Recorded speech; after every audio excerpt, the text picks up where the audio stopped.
52వ అధ్యాయం 8వ వచనం.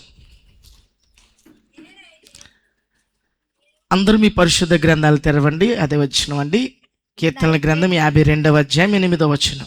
నేనైతే దేవుని మందిరంలో పచ్చని ఒలీవ చెట్టు వలెనున్నాను, నిత్యము దేవుని కృపయందు నమ్మిక ఉంచుచున్నాను. దేవునికి స్తోత్ర.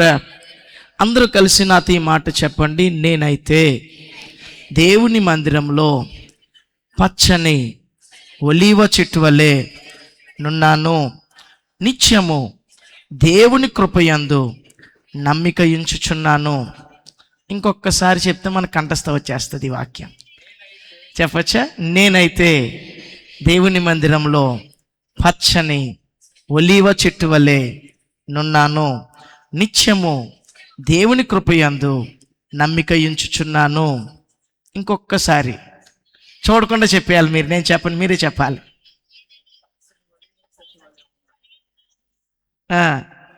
నిత్యము దేవుని కృపయందు నమ్మికించుచున్నాను. ఆమేన్. నిజంగా మీ దైవజనులు చాలా అంశాలు చెప్తుంటారు, ఈ అంశాన్ని కూడా కవర్ చేస్తుంటారు. అయితే ఈ రాత్రికాలం దేవుడు మాటల కొరకు ఎదురు చూద్దాం. దేవునికి స్తోత్రం. మీరు వినేసిన వర్తమానమే, ఎందుకంటే మీ దైవజనులు రకరకాల హెడ్డింగ్స్తో చూస్తుంటుంటాను, టైటిల్స్తో అమూల్యమైన వర్తమానాల సందేశాలను ఇస్తున్నారు. దేవునికి స్తోత్ర. నిజంగా మీకు దేవుడు చాలా సమృద్ధి అయిన ఆహారాన్ని ఇస్తున్నాడు. దేవునికి స్తోత్ర.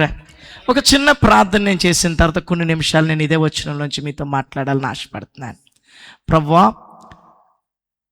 ఈ రాత్రి కాలం నీ ప్రజల ముందు నీ పక్షంగా, నీ ప్రతినిధిగా, నీ బోరుగా, నీ రాయిబారిగా నిలవబడ్డానయ్యా. నన్ను పూర్తిగా మరుగుపరిచేయండి స్వామి. మీరే అందరికీ కనబడండి.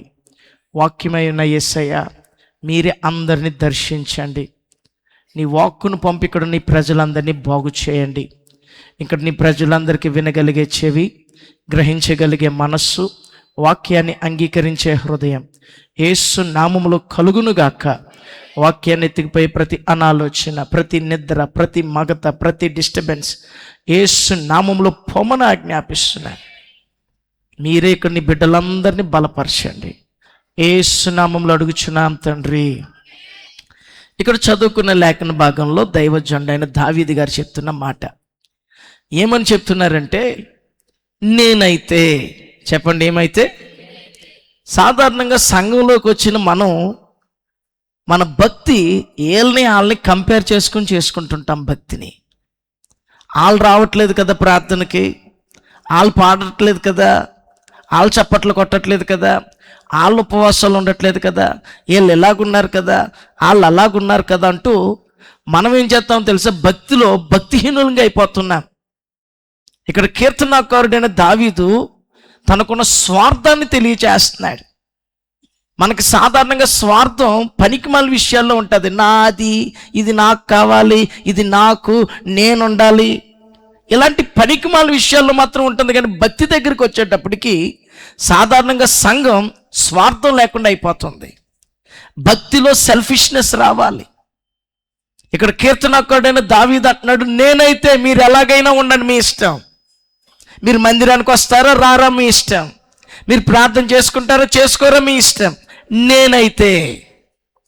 బైబిల్ ఇంకొక దైవజనుడు ఉన్నాడు, అతను కూడా ఒకటే ఇదే మాట అన్నాడు, మీరు ఎవరిని సేవించుకుంటారో సేవించుకోండి, మీ ఇష్టం. నేను నా ఇంటి వారు మాత్రం యెహోవానే సేవిస్తామన్నాడు. ఆయన పేరు యెహోషువ.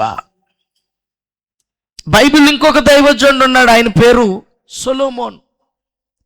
ఆయన తన వృద్ధాప్యంలో ఒక మాట చెప్తూ ఏమన్నాడు తెలుసా, దేవుని మందిరానికి వచ్చేవారు ఎలాంటి ప్రవర్తన కలిగి ఉండాలో చెప్తూ చివరి వచ్చిన పేరాలో చివరి మాట చెప్తున్నాడు. 7వ వచనంలో, నీ మట్టుకు నువ్వు, మందిరానికి వెళ్ళే నీవు, నీ మట్టుకు నువ్వు దేవుని యందు భయభక్తులు కలిగి ఉండు అన్నాడు. ప్రసంగి గ్రంథం 5వ అధ్యాయం 7వ వచనంలో. నీ మట్టుకు నువ్వు. ఈరోజు దేవుని సంగమా, మనం భక్తి దగ్గరికి వచ్చేటప్పటికి చాలా సెల్ఫిష్ ఫెలోస్గా మార్చబడదాం గాక. సెల్ఫిష్నెస్ రావాలి. నా మట్టుకు నేను నా ఇంటి వారు, నేను నా కుటుంబం, నేను నా పిల్లలు, నేను నా భార్య, నా భర్త, నేను ఎందులో ఉండాలి నేను అనే మాట? భక్తి దగ్గరికి వచ్చేటప్పటికి నేను అనేది రావాలి. ఇక్కడ కీర్తనకారుడైన దావీదు అదే అంటున్నాడు, నా మట్టుకు నేనైతే దేవుని మందిరంలో. ఎక్కడంట ఈ స్వార్థం? ఎక్కడ చెప్తున్నాడు? మందిరంలో. దేవుని సంగమా, మిమ్మల్ని దేవుడి షమ్మ అనే ఈ సహవాసంలో దేవుడే మిమ్మల్ని నాటాడు. ఇక్కడ నమ్మితే ఆమేనండి. దేవుడి చేత నాటబడ్డారు మీరు ఈ మందిరంలో. అదే బైబిల్ చెప్తుంది చూడండి, కీర్తనల గ్రంథం 92వ అధ్యాయం 13వ వచనంలో, యెహోవా మందిరములో నాటబడిన వారైన వారు దేవుడి చేత మీరు ఈ సహవాసంలో నాటబడ్డారు. దేవునికి స్తోత్రం. మీ పక్కవారి వైపు తిరిగి చెప్పండి, నువ్వు ఈ సహవాసంలో దేవుని చేత నాటబడ్డావు. దేవునికి స్తోత్రం. ఈ సహవాసంలో దేవుడే నిన్ను తీసుకొచ్చాడు, దేవుడే నిన్ను ఇక్కడికి నడిపించాడు, దేవుడే నిన్ను ఇక్కడ స్థిరపరిచాడు ఈ సహవాసంలో. ఇప్పుడు ఈ సహవాసంలో ఉన్న నువ్వు ఎలాగుండాలని బైబిల్లో రాయబడిందంటే, కీర్తనకారుడు అంటున్నాడు, నేను ఈ దేవుని మందిరంలో పచ్చని ఒలీవ చెట్లాగా ఉంటాను, నేను ఒక ఒలీవ మొక్కలాగా ఉంటాను దేవుడిచ్చే మందిరంలో. ఈరోజు దేవుని సంగమా, దేవుని మందిరానికి వచ్చి ఈ సహవాసంలో నాటబడిన మీరు ఈ మందిరంలో లేకపోతే ఈ సహవాసంలో మీరు ఎలాగుండాలో తెలుసా? ఒక ఒలీవ చెట్టులాగా ఎదగాలి. దేవునికి స్తోత్రం. ఏమండి, చాలా రకాల చెట్లు ఉన్నాయి కదా బైబిల్లో. మీకు తెలిసిన చెట్ల పేర్లు చెప్పండి. బైబిల్లో ఉన్న చెట్లే, లేకపోతే మీకు తెలిసిన చెట్లైనా. అమ్మా, అంజూరపు చెట్టు, ద్రాక్ష చెట్టు, అమ్మ అంజూరపు చెట్టు, దేవదారు చెట్టు, ఖర్జూరపు చెట్టు, అమ్మ జల్దార్ వృక్షము. చాలా మిక్స్. మామూలు కాదు, పాస్టర్ గారు అన్ని చెట్లు చెప్పేసి ఉంటారు. దేవునికి స్తోత్రం. చెట్లు చాలా ఉన్నాయి, ఎన్నో రకాల చెట్లు ఉంటుండగా దైవజనుడు దావీదు అంటున్నాడు, నేను ఒలీవ చెట్లాగా ఉంటాను అంటున్నాడు. ఎందుకని దావీదు తనను తాను ఒక ఒలీవ చెట్టుకి పోల్చుకుంటున్నాడు? నేను ఒలీవ చెట్లాగా ఎదుగుతాను అంటున్నాడు. ఎందుకు? అసలు ఒలీవ చెట్లో ఉన్న ప్రాముఖ్యత ఏంటి, ప్రత్యేకత ఏంటి? ఈరోజు రాత్రి దేవుని సంగమం మీతో ఆ విషయాలే మాట్లాడాలనుకుంటున్నాను. దావీదు ఎలాగైతే ఒలీవ చెట్టులాగా దేవుని మందిరంలో ఉండాలనుకుంటున్నాడో, ఇక్కడున్న మనందరం కూడా ఈ సహవాసంలో ఒక ఒలీవ చెట్టులాగా ఎదుగుదురుగాక. ఆమేన్ అన్న శబ్దం కొంచెం గట్టిగా చెప్పుదా. ఆమేన్. అసలు ఒలీవ చెట్టుకున్న కొన్ని లక్షణాలు ఈరోజు రాత్రి మీతో మాట్లాడతాను. చూడండి, పరిశుద్ధ గ్రంథంలో చూద్దాం ఒలీవ చెట్టుకున్న కొన్ని లక్షణాలు. ఆదికాండం 8వ అధ్యాయం 11వ వచనం. సాయంకాలమున అది అతని యొద్దకు వచ్చినప్పుడు త్రుంచబడిన ఒలీవ చెట్టు ఆకు దాని నోట నుండెను, గనుక నీళ్లు భూమి మీద నుండి తగ్గిపోయినని నోవాహునకు తెలిసెను. దేవునికి స్తోత్రం. ఇక్కడ చదివిన లేఖన భాగంలో ఒక పావురం అంట ఒలీవ చెట్టు, త్రుంచబడిన ఒలీవ చెట్టు ఆకు ఒకటి తీసుకుని వచ్చిందంట. అసలు ఏంటి సందర్భమో కొంచెం మీకు బాగా వివరించాలనుకుంటున్నాను. దేవుడు మొదటి మానవులైన ఆదాము అవ్వలను సృజించిన తర్వాత దేవుడు వాళ్ళని దీవించాడు. వాళ్ళని అన్నాడు, ఈ భూమిని నింపేయండి అన్నాడు. అంతే, ఇంక అదే పనిగా నింపేశారు మొత్తం భూమి అంతటిని. దేవుడు ఇలా చూద్దామని ఒక రోజు వచ్చాడు. వచ్చి చూసినప్పుడు వాళ్ళంట మనసు వచ్చినట్లు జీవించేస్తున్నారంట, వాళ్ళకు మనసుకు తోచినట్లు ప్రవర్తించేస్తున్నారంట. అది చూసిన దేవుడు చాలా దుఃఖపడ్డాడు, చాలా బాధపడ్డాడు. ఏంటి, నా ప్రజలు, నేను చేసుకున్న ఈ బిడ్డలు నాకు నచ్చినట్లు జీవించకుండా వాళ్ళకి నచ్చినట్లు జీవించడం ఏంటి? ఏమండి, మన జీవితంలో దేవుడి చిత్తమే జరగాలి. దేవుడి ఇష్టం జరిగితేనే ఆయనకి సంతోషం. మన ప్రార్థనలో కూడా చెప్పాలి, తండ్రి పరలోకమందు నీ చిత్తం ఎలా జరుగుతుందో నా జీవితంలో కూడా నీ చిత్తమే జరగాలని ప్రార్థన చేసుకోవాలి. దేవునికి స్తోత్రం. అందుకనే బైబిల్లో రాయబడింది, ప్రవ్వా అనేవారు పరలోక రాజ్యం వెళ్ళరు. ఎవరైతే నా తండ్రి చిత్తం చేస్తాడో వాడే పరలోక రాజ్యం వెళ్తాడు. దేవుడి భూమిని చూసినప్పుడు వీళ్ళు ఇష్టం వచ్చినట్లు జీవిస్తారు, మనసు వచ్చినట్లు జీవించేస్తున్నారు. అది చూసిన దేవుడికి చాలా కోపం వచ్చి, బాధ వచ్చి, కన్నీరు వచ్చి ఒక నిర్ణయం తీసుకున్నాడు. అదేంటంటే ఈ భూమిని పూర్తిగా నాశనం చేసేద్దామని. అలాంటి టైంలో దేవుడికి ఒక వ్యక్తి కనపడుతున్నాడు, అతని పేరు నోవాహు.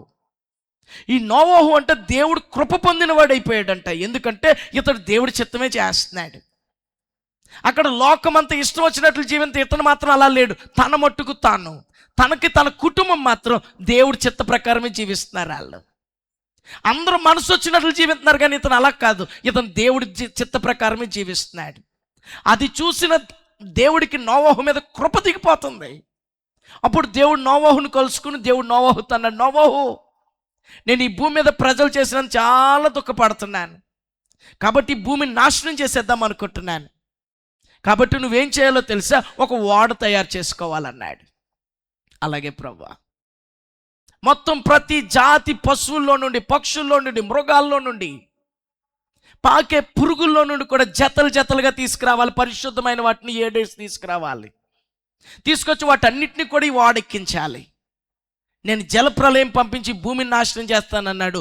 దేవుడు చెప్పినట్లే నోవాహుకు ఓడ కట్టాడు. దేవుడు చెప్పినట్లే జంతువులన్నింటినీ లోపలికి తీసుకొచ్చేసాడు.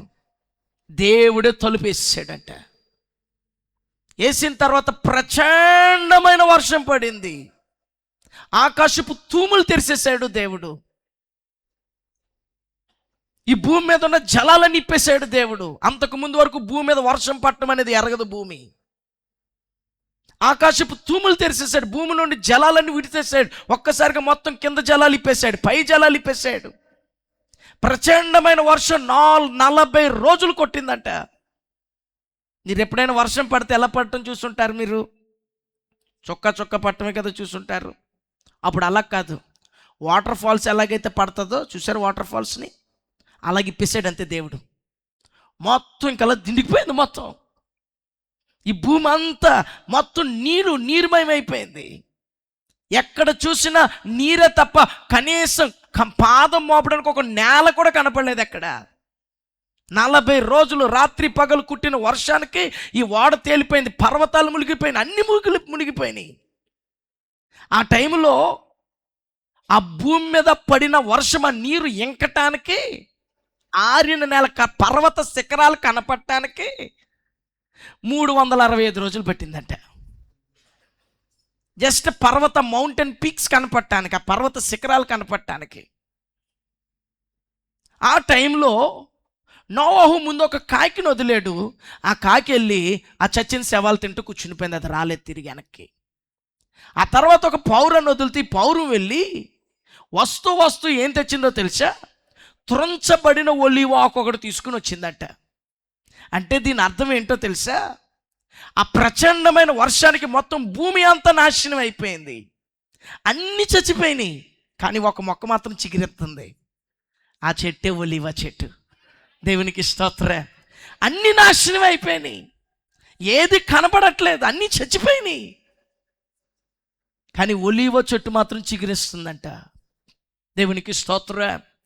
దీన్ని బట్టి మనం అర్థం చేసుకోవాల్సిన విషయం ఏంటో తెలుసా? ఒలీవ ఆకు ఎలాంటి పరిస్థితుల్లోనైనా చిగురిస్తూనే ఉంటుంది. ఆమేనందామా? ఈరోజు దేవుని సంగమా, ఈ మందిరంలోనూ ఒక ఒలీవ చెట్లాగా ఉండాలంటే దాని అర్థం, శ్రమలు వచ్చినా, బాధలు వచ్చినా, కష్టం వచ్చినా, నష్టం వచ్చినా, పరిస్థితి ప్రతికూలంగా ఉన్నా, నువ్వు ఈ మందిరంలో ఒక ఒలీవ చెట్లాగా ఎప్పుడు చిగురు పడుతూనే ఉందువు గాక. ఎండిపోయిన స్థితిలో ఉండకూడదు. ఈ దినాన చాలామంది మందిరానికి వస్తారు, చిన్న సమస్య రాగానే దేవుడు నాకేం చేశాడండి అంటుంటారు. చిన్న శ్రమ రాగానే దేవుడి మీద కోపగించుంటుంటారు. మందిరం మానేస్తారు, దైవజనుడి మీద కోపగించుకుంటారు. హలో, లేరా ఇలాంటి వారు? ఉంటారు. మీరు మంచోళ్ళు, దేవునికి స్తోత్రం. ఉన్నారండి. దేవుడి మీద కోపం, శ్రమ వచ్చిందంటే, చిన్న బాధ వచ్చిందంటే దేవుడి మీద కోపం, దైవజనుడి మీద కోపం. అంటే నువ్వెవరో తెలుసా? ఒలీవ చెట్టు కాదు. ఒలీవ చెట్టు ఎలాగుంటుందో తెలుసా? శ్రమల్లో కూడా చిగురిస్తుంది ఒలీవ చెట్టు. మన విశ్వాసం చిరిగిపోకూడదు, చెదిరిపోకూడదు. మన విశ్వాసంలో బలహీనం అవ్వకూడదు. మన విశ్వాసంలో ఎప్పుడు చిగురు పడుతూనే ఉందుము గాక. దేవునికి స్తోత్రం. పర్లేదు, కొంచెం గట్టిగా దేవునికి స్తోత్రం చెప్పండి. బైబిల్లో ఒక సంఘం ఉంది, ఆ సంఘం పేరు మాసిదోనియా. ఈ సంఘం గురించి అపోస్తులైన పౌలు గారు కొరింథీ అనే ఒక పెద్ద సంఘం దగ్గర చెప్తున్నాడు. కొరింథీ సంఘంతో మాసిదోనియా సంఘానికి అనుగ్రహించబడిన కృపను గురించి మీకు తెలియచేస్తున్నాను. అదేంటో తెలుసా? ఆ సంఘానికి బహుశ్రమలో, చూడండి ఆ మాట చదువుదాం. 2 కొరింథీయులకు రాసిన పత్రిక 8వ అధ్యాయం 2వ వచనం.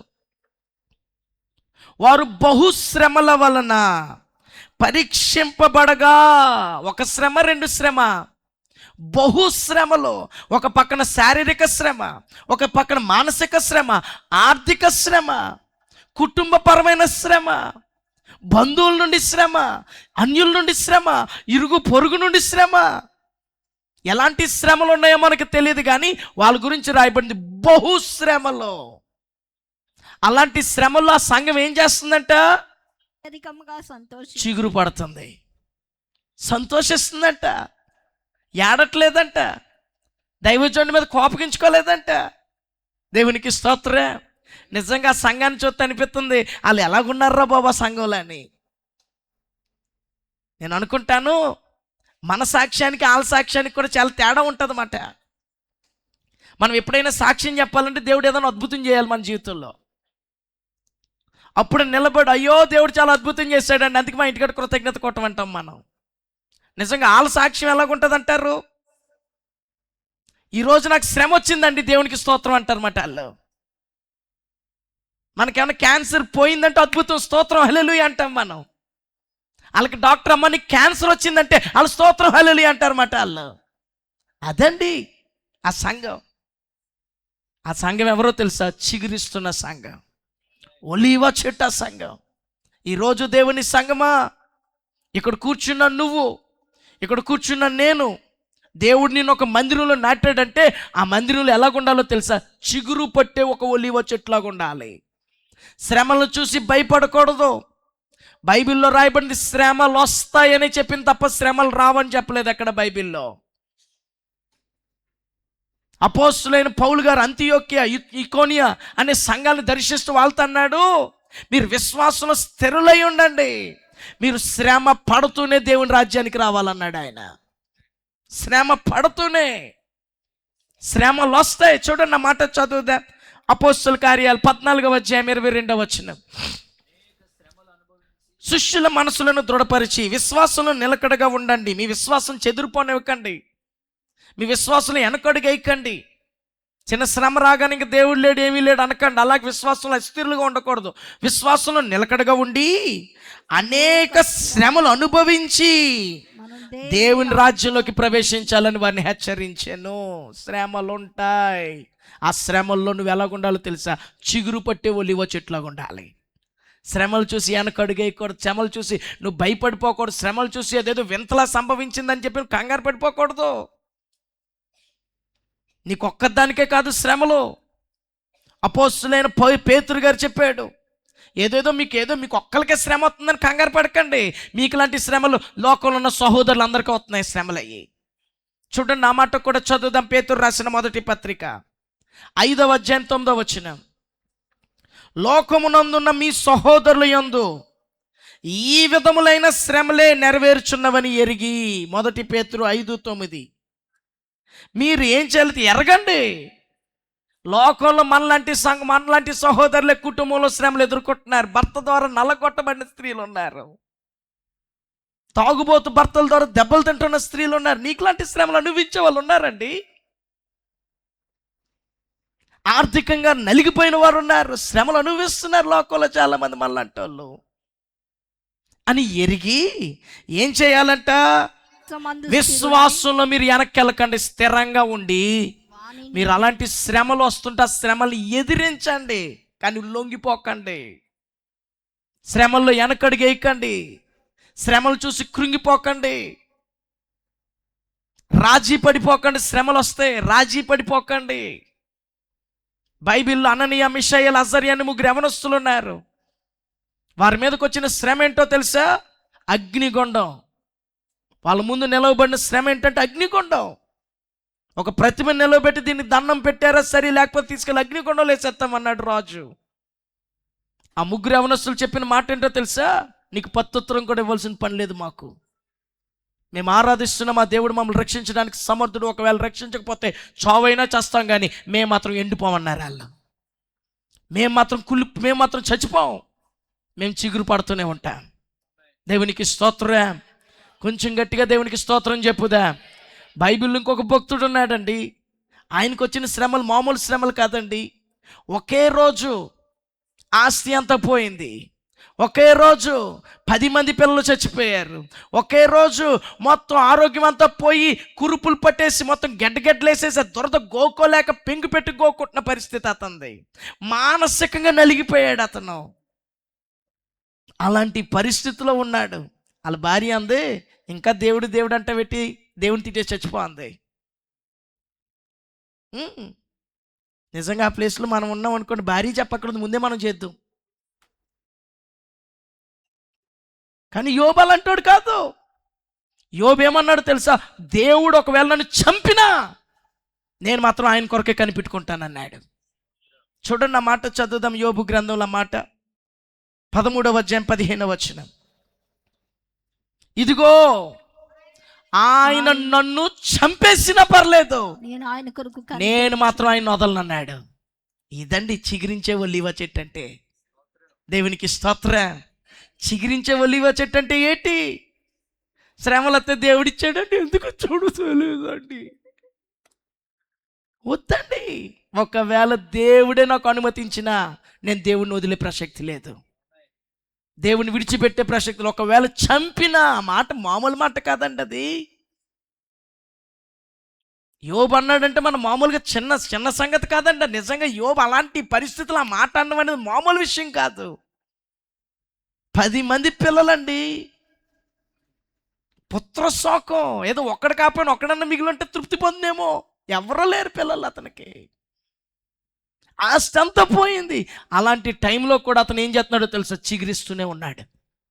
ఈరోజు దేవుని సంగమా, ఈ మందిరంలో మనం అలాంటి ఒక ఒలీవ చెట్లాగా ఎదుగుదుము గాక. ఆమేనండి.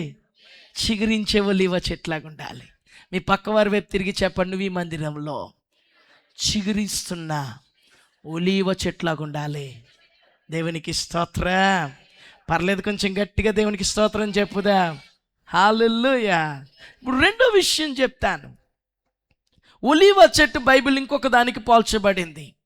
చూడండి, చదువుదాం. లూకా సువార్త 22వ అధ్యాయం 39వ వచనం.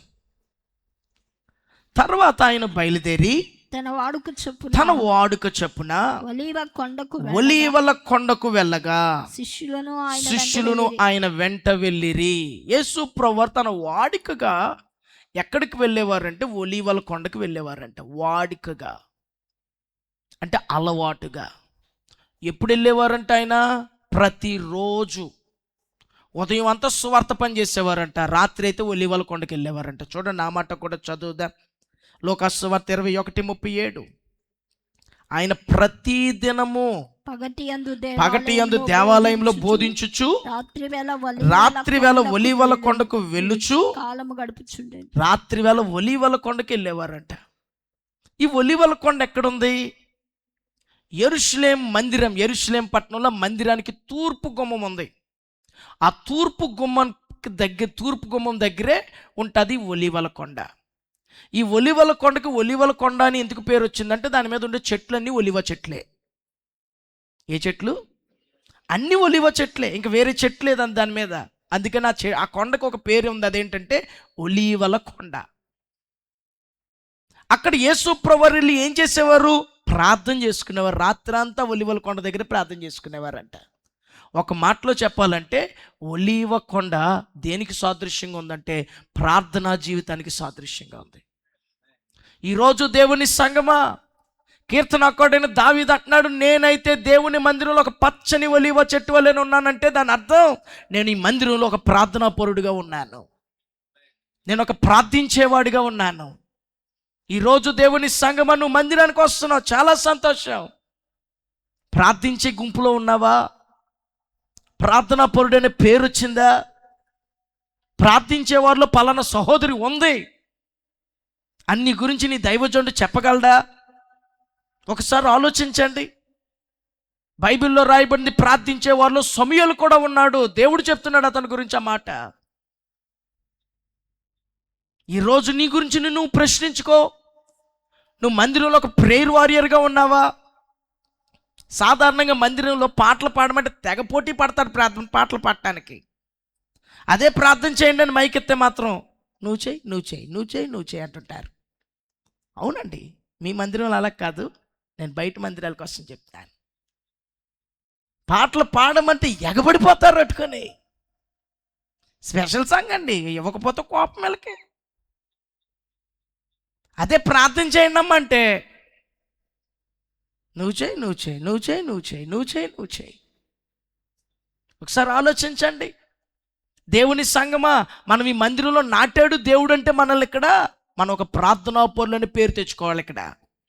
ఆమేన్. మనం ఒక ప్రార్థనా పరులుగా మార్చబడాలి మందిరంలో. మీకు ఒక సత్యం చెప్పాలని ఆశపడుతున్నాను. ప్రార్థించే వారికి దేవుడు ఏదైనా చెప్పేస్తాడు. ప్రార్థించే వారికి దేవుడు ఏదైనా చెప్పేస్తాడు. మర్మాలు చెప్పేస్తాడు, భవిష్యత్తు చెప్పేస్తాడు.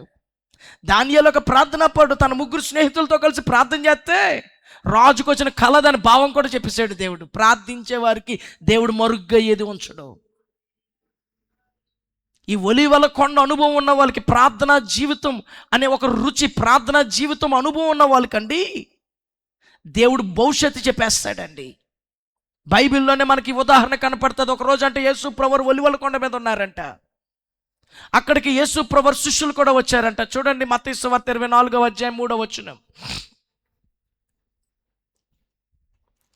ఆయన ఒలీవల కొండ మీద కూర్చుండి ఉన్నప్పుడు శిష్యులు ఆయన యొద్దకు వచ్చి ఏకాంతంగా ఇవి ఎప్పుడు జరుగుతాయి? మీరు ఇందాక చెప్పారు కదా, రాయి మీద రాయి లేకుండా మందిరం పడిపోతుందని. ఇది ఎప్పుడు జరుగుతుంది?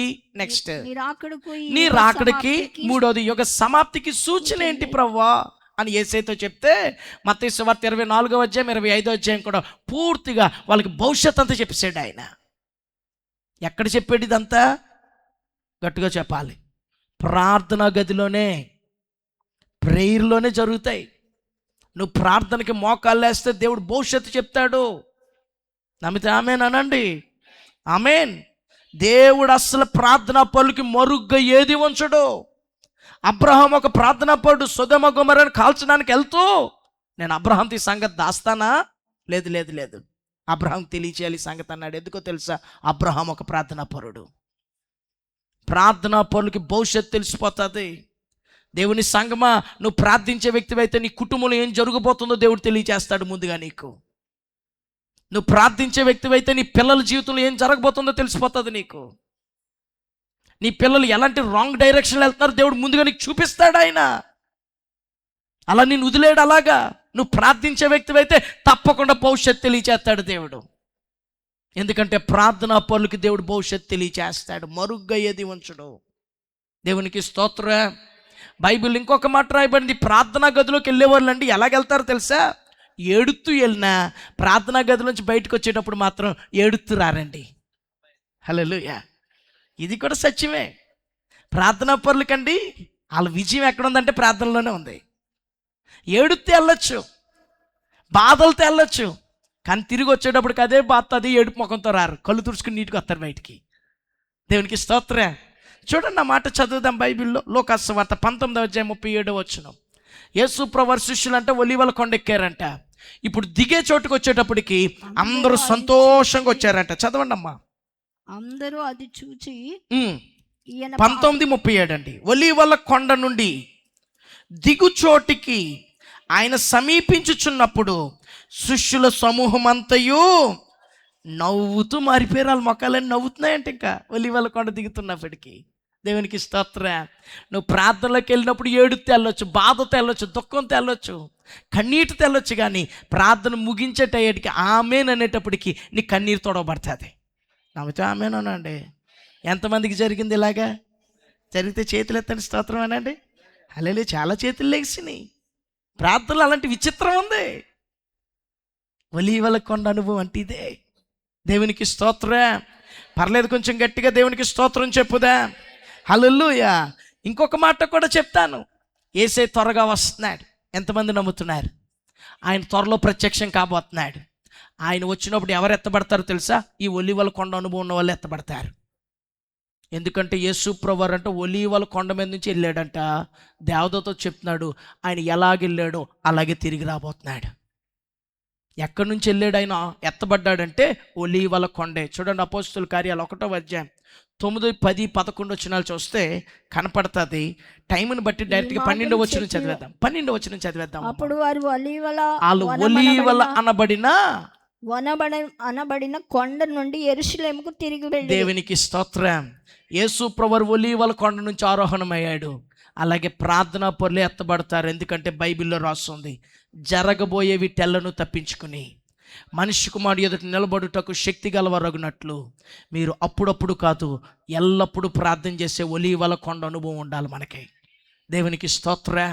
లోకాసువార్త 21:36 మాట యేసు ప్రభువారు చెప్పారు, జరగబోయే విట్టెలను తప్పించుకొని మనిషి కుమారుని ఎదుట నిలబట్టుకు శక్తి గలవరగునట్లు మీరు ఎల్లప్పుడూ ఏం చేయాలి? ప్రార్థన. ఆ ఒలీవల కొండ అనుభవం ఉండాలి. ఎందుకంటే యేసు త్వరలో ప్రత్యక్షం కాబోతున్నాడు. ఆయన వచ్చినప్పుడు సంఘం ఎత్తబడుతుంది. దేవునికి స్తోత్రం. ఆ ఎత్తబడే గుంపులో నువ్వు ఉండాలంటే నువ్వు ప్రార్థనా పరుడుగా మార్చబడాలి. సంఘంలో ఇక్కడ ఉన్నావంటే ఏదో వచ్చి వెళ్ళిపోయే వ్యక్తిగా ఉండకూడదు. ఒక ప్రార్థనా పరుడని గుర్తింపు వచ్చునుగాక. ఆమేనన్న శబ్దం కొంచెం గట్టిగా దేవునికి స్తోత్రం చెప్పుదా. ఆయన వచ్చినప్పుడు కూడా ఎక్కడ దిగుతాడంటే బైబిల్లో రాస్తుంది, జకర్యా గ్రంథం 14:4 ఏమన్నంటే ఆయన ఒలీవల కొండ మీద కాలు పెడతాడంట. దేవునికి స్తోత్రం. ప్రార్థన ప్రార్థన. ఈరోజు సంఘమా మనం ప్రార్థించే సంఘంగా మార్చబడదాం గాక. ఆమేనన్న శబ్దం కొంచెం గట్టిగా చెప్పుదా. మీ పక్క వారి వైపు తిరిగి చెప్పండి, ఈ మందిరంలో ఒక ప్రార్థనా పరుడుగా మార్చబడాలి. గట్టిగా చెప్తామా? నీవి మందిరంలో ప్రార్థనా పరుడుగా మార్చబడాలి. హల్లెలూయా. ఈ మందిరంలో దేవుడు పెట్టిందో చెల్లిపోయే వ్యక్తిగా కాదు, ఒక ప్రార్థనా పరుడుగా మార్చబడాలి. అలాంటి ఒక ఒలీవ చెట్లాగా ఎదగాలి ఈ మందిరంలో. దేవునికి స్తోత్రం. తర్వాత ఇంకొక విషయం కూడా చెప్తాను. చూడండి, చదువుదాం. ఇప్పటికి ఎన్ని విషయాలు చెప్పాను?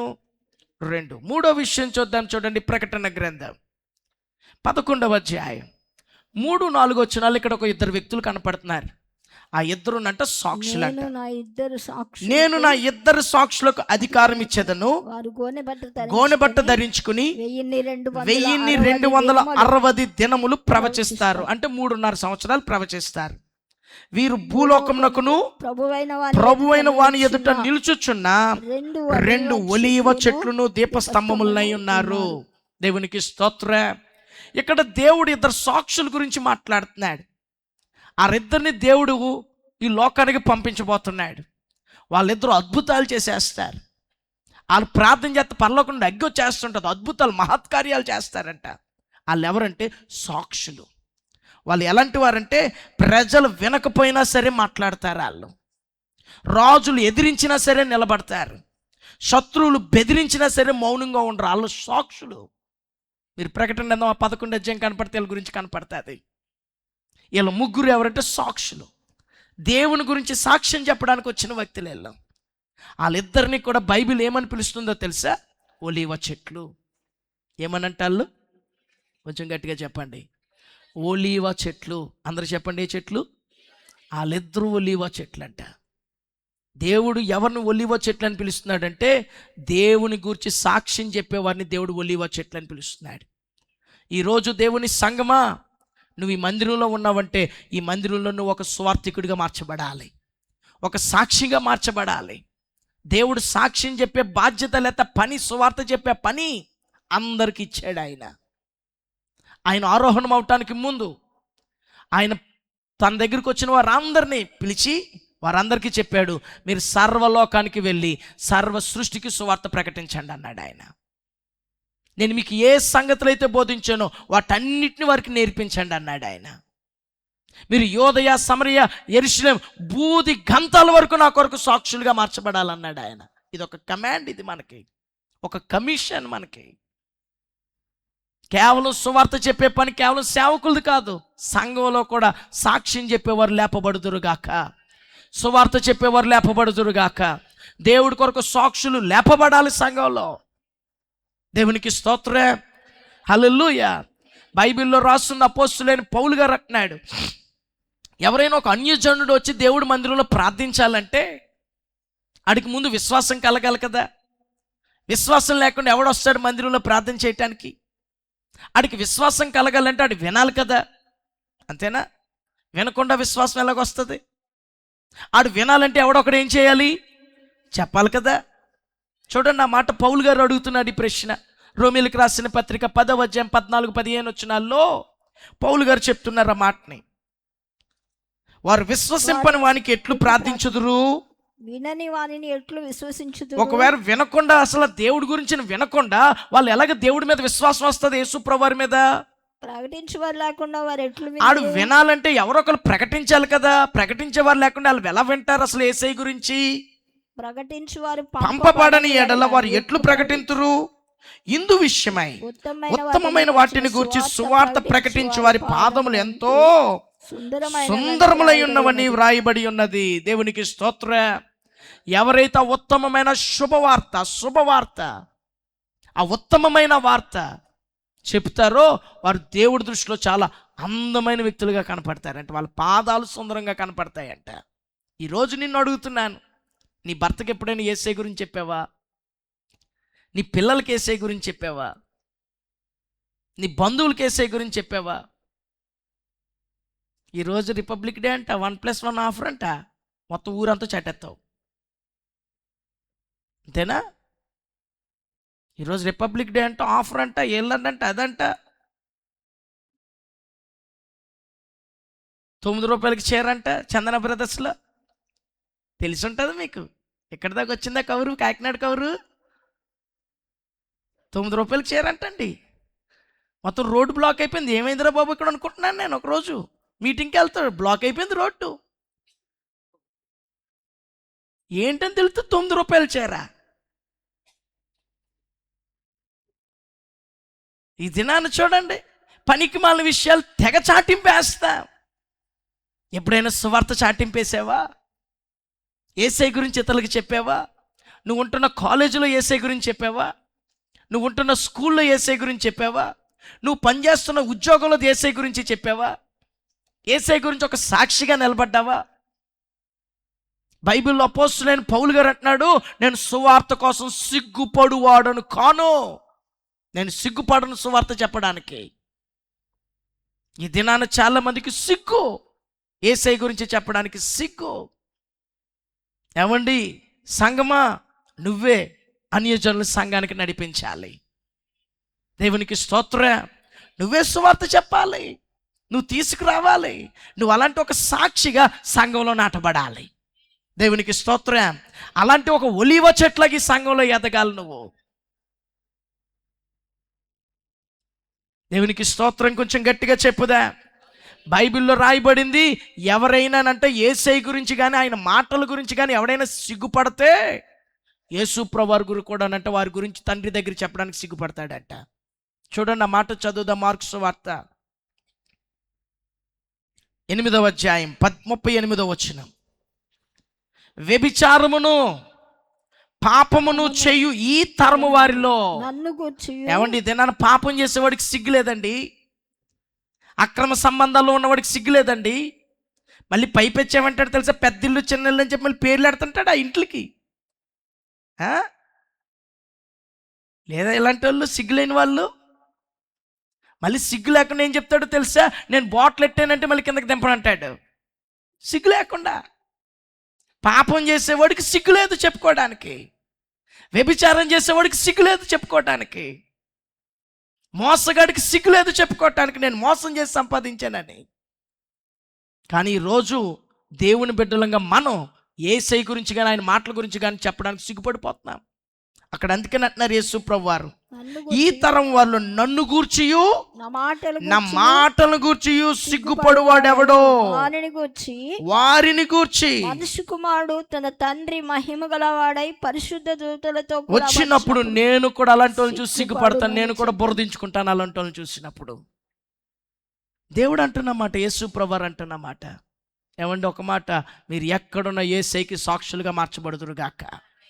అది ఉద్యోగమైనా, వ్యాపారమైనా, లేకపోతే కూలి పని అయినా, ఏ పని అయినప్పటికీ నువ్వు యేసు కొరకు ఒక సాక్షిగా నిలబడాలి. అప్పుడే నువ్వు ఈ సంఘంలో ఒక ఒలీవ చెట్టువి. దేవునికి స్తోత్ర. మీరు అనొచ్చు నాకేం చెప్పడం రాదండి అనొచ్చు. మీరు నాకు పెద్దగా బైబిల్ తెలియదని చెప్పాలంటే మీకు ఒక మాట చెప్పినా, మీరు మామూలు చిన్న సింపుల్ మాట చెప్పినా అందులో జీవం ఉందండి. సువార్తలో జీవం ఉంది. అందుకని అపోస్తులైన పౌలు గారు అంటాడు, నమ్ము ప్రతివానికి అనగా మొదట యూదునికి గ్రీసు దేశస్థునికి కూడా రక్షణ కలుగు చేయుటకు అది దేవుని శక్తి అయి ఉంది. సువార్త చెప్పడం, నువ్వు సువార్త చెప్తే దేవుని శక్తి రిలీజ్ అయిపోతుంది. ఒక మాల్లో ఒక ముసలావిడ షాపింగ్ చేసుకుంటుందంట. షాపింగ్ చేసుకుంటే ఒక యవనస్తుడు హర్రీ బర్రీగా వచ్చాడు ఏదేదో తీసుకుందామని. వాడు హర్రీ బర్రీగా వచ్చి ఆ ముసలావుని గుద్దేశాడు. గుద్దగానే ముసలావుడు పడిపోయింది. పడిపోగానే గమ్ముని చేయించి అమ్మని పైకి లేపుతూ ఐఎమ్ సారీ మ్యామ్ అన్నాడు ఆవిడతో. అప్పుడు ఆవిడ అందంట, Jesus loves you my son అందంట. ఎన్న టక్మని తెలిసి వెళ్ళిపోయాడంట. ఆవిడ ఏమనలేదు. ఏమంది? Jesus loves you my son, Yesu నిన్ను ప్రేమిస్తున్నాడు నా కుమారుడు అందంతే. ఆ కుర్రోడు ఎట్న వదిలేసి వెళ్ళిపోయాడు. వెళ్ళిపోయాడు కానీ ఆ మాట వెళ్ళిపోలేదు అతని దగ్గర నుంచి. చెవుల్లో గిరిగిరిమని రింగ్ అయిపోతుందంట చెవుల్లో. Jesus loves you my sun, Jesus loves you my sun, Jesus loves you my sun. రాత్రి పడుకుందామని అదే మాట వినపడిపోతుందండి చెవుల్లో. బుర్ర ఇటు తిప్పాడు, ఇంకా కుదరలేదు. ఆఖరికి అసలు యేసు నన్ను ప్రేమించడం ఏంటని చెప్పి బైబిల్ చదివాడు.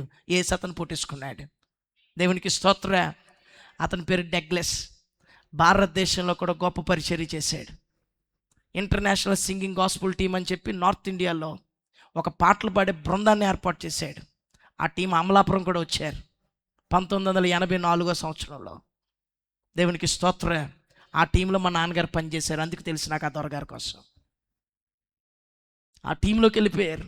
ఉత్తరప్రదేశ్ వారణాసిలో వాళ్ళ టీం ఉండేది. వాళ్ళు కేవలం పాటలు పాడుతుంటుంటారు. కొంతమంది యేసుప్రభుని నాటికి ఎత్తారన్నమాట. ఒక అతన్ని పట్టుకుని సెంటర్లో ఒక మంచి సెంటర్ చూసుకుని అక్కడ యేసుప్రభుని కొడుతున్నాడు, కొట్టుకుంటూ తీసుకొచ్చేవారు. అప్పుడు టీవీలు లేవు కదా, సినిమాలు లేవు కదా. ఇదేట్రా ఏంటి కొట్టుకెళ్ళిపోతున్నారు చెప్పి అందరూ చూరట కూడా అని. తీరా తీసుకొస్తే మీటింగ్ గ్రౌండ్ తీసుకొచ్చారు. ఈ లోపల పాటలు పాడేవారు. అలా పాటలు పాడుతూ సువార్త చెప్పి భారతదేశంలో అన్ని రాష్ట్రాల్లో సువార్త ప్రకటించారు ఆ టీము. ఎవరో ఒక కుర్రాడు, 21 సంవత్సరాల కుర్రాడు. Jesus loves you my sun అని ఒక్క మాట అతను పొట్టేసుకుంది. ఎందుకో తెలుసా? ఆ మాటలో జీవం ఉంది. అందుకనే బైబిల్లో రాయబడింది, హెబ్రీయులకు రాసిన పత్రిక 4వ అధ్యాయం 12వ వచనంలో, ఆ దేవుని వాక్యం సజీవమై బలము గలదై 2 అంచులు గల ఎటువంటి ఖడ్గము కంటేనో వాడిగా ఉండి. మామూలుది కాదు. నువ్వు యేసు నిన్ను ప్రేమిస్తున్నాడని ఒక మాట మామూలు మాట కాదండి. యేసు నిన్ను క్షమిస్తున్నాడని చెప్పే మామూలు మాట కాదండి అది. నువ్వు ఏ మాట యేసు గురించి మాట్లాడినా అందులో జీవం ఉంది. అది బలం కలిగింది. 2 అంచులు గల ఎటువంటి ఖడ్గం కంటే కూడా వాడిగలది. అది ఎక్కడికి దూరిపోతుందంట? ప్రాణాత్మలను, కీళ్లను, మూలుగులను విభజించున హృదయం యొక్క తలంపులను, ఆలోచనలు కూడా శోధించేస్తుంది. కుదురుండదు అలా ఆలోచనల్ని. నువ్వు చెప్పేరు, నువ్వు చెప్పక, నువ్వు చెప్తే మాత్రం మాటలో జీవం ఉంది. నమ్మితే గట్టిగా స్తోత్రం చెప్పండి. ఈరోజు దేవుని సంగమా, నువ్వు ఈ సంఘంలో దేవుడిని నాటింది ఎందుకో తెలుసా? ఇక్కడ నువ్వు ఒక సాక్ష్యం చెప్పే, సువార్త ప్రకటించే ఒక ఒలీవ చెట్టుగా లేపబడాలని. నమ్మితే ఆమేనానండి. మీ పక్క వారి వైపు తిరిగి చెప్పండి, ఈ మందిరంలో దేవుని గురించి సాక్ష్యం ఇచ్చే ఒక ఒలీవ చెట్లాగా నువ్వు ఎదగాలి. ఎన్ని విషయాలు చెప్పాను. మొదటిది ఏంటండి? శ్రమల్లో కూడా చిగురించే ఒలీవ చెట్టు. చెప్పండి, ఏం చెట్టు? గట్టిగా చెప్పాలమ్మా. శ్రమల్లో కూడా చిగురించే ఒలీవ చెట్టు. రెండవది ప్రార్థించే ఒలీవ చెట్టు. ఈ సంఘంలో ప్రార్థనా పరులు లేపబడాలి, ప్రేయర్ వారియర్స్ లేపబడాలి, ప్రార్థనలో పోరాడేవారు లేపబడాలి. పౌలు గారు ఎపఫ్రా కోసం చెప్తూ మీకోసం ప్రార్థనలో పోరాడుతున్నాడు అన్నాడు. అతని కోసం కొలసీ సంఘంతో చెప్తూ పోరాడుతున్నాడు అతను. మూడవది సాక్ష్యం ఇచ్చే ఒలీవ చెట్లాగా నువ్వు లెగాలి. నువ్వు సాక్ష్యం చెప్పాలి. ఎక్కడ ఉంటే అక్కడ యేసు కొరకు సాక్ష్యం చెప్పాల్సిన బాధ్యత ఈ సంఘంలో నాటబడిన ప్రతి ఒక్క వ్యక్తి మీద ఉంది. ఆమేన్ అనండి. ఆమేన్. 4వ విషయం చూద్దాం. చూడండి, హోషేయ గ్రంథం 14వ అధ్యాయం 6వ వచనం. అతని కొమ్మలు విశాలంగా పెరుగును, ఒలీవ చెట్టుకు కలిగినంత సౌందర్యం అతనికి కలుగును. ఒలీవ చెట్టు గురించి దేవుడు ఇక్కడ మాట్లాడుతూ ఆ పశ్చాత్తాపడిన ఇశ్రాయేలీయులకి దేనికి పోలుస్తున్నాడంటే, ఒలీవ చెట్టుకి కలిగినంత సౌందర్యం నీకు ఇచ్చేస్తానన్నాడు ఆయన వాళ్ళకి. అంటే దాని అర్థం ఒలీవ చెట్టు ఎలాగుంటుందో తెలుసా? అందంగా ఉంటుంది. చెప్పండి, ఎలాగుంటుంది? అందంగా ఉంటుంది. మీరు అనొచ్చు, అందుకేనండి ఎప్పుడు చక్కగా పేరెంట్లో నీళ్ళు పౌడర్లు తెగ రాసుకుని వస్తుంటాం మందిరానికి అంటారేమో. అందం కాదు, బైబిల్ చెప్తుంది అందం మోస్కరం. అందం కాదు దేవుడు మాట్లాడుతుంది. నీవి ఒలీవ చెట్లాగా ఉండాలంటే ఏ అందం ఉండాలో తెలుసా? దేవుడు కోరుకునే అందం ఉండాలి మనలకు. దేవుడు ఎక్కడ అందాన్ని కోరుకుంటున్నాడు? బాహ్య అందం కాదు, అంతరంగంలో హృదయంలో అందం కావాలి ఆయనకి. చూడండి, సమూయేలుతో దేవుడు చెప్తున్నాడు ఈ మాటని. సమూయేలు రాసిన మొదటి గ్రంథం 16వ అధ్యాయం 7వ వచనం. అయితే యెహోవా సమూయేలుతో ఇలాగు సెలవిచ్చాను, అతని రూపాన్ని కానీ అతని ఎత్తును కానీ లక్ష్య పెట్టకు. మన మనుషులు చూడగానే అబ్బాయి ఎంత అందంగా ఉన్నాడో, ఎంత పొడుగ్గా ఉన్నాడో, ఎంత సూది ముక్కో, ఎంత పెద్ద కొల్లు అనుకుంటుంటాం మనం. సమూయేలు కూడా అలాగే అనుకున్నాడంటే పాపం. అబ్బో ఇతను చూడండి ఎంత హైట్ ఉన్నాడో, ఎంత మంచి బలంగా ఉన్నాడో, ఇతనేనేమో దేవుడు కోరుకుంది అనుకుంటున్నాడు అతను. అప్పుడు దేవుడు అంటున్నాడు, మనుషులు లక్ష్య పెట్టు వాటిని యెహోవా లక్ష్య పెట్టాడు. అసలు దేవుడు అసలు చూడాలంటే మరి ఏం చూస్తాడు? నేను అతను త్రోసివేసి ఉన్నాను. మనుషులు పై రూపం లక్ష్య పెట్టుదురు కానీ యెహోవా హృదయాన్ని లక్ష్య పెడతాడు. ఏం లక్ష్య పెడతాడు?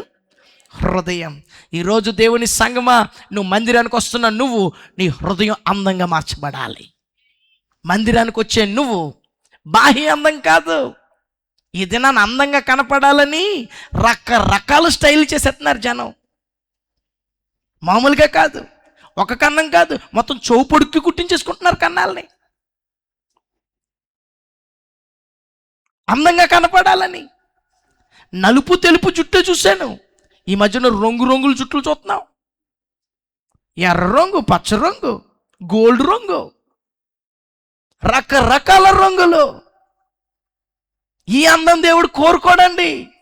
సంఘానికి వచ్చే నువ్వు ఈ అలంకారంతో ఉండకూడదండి.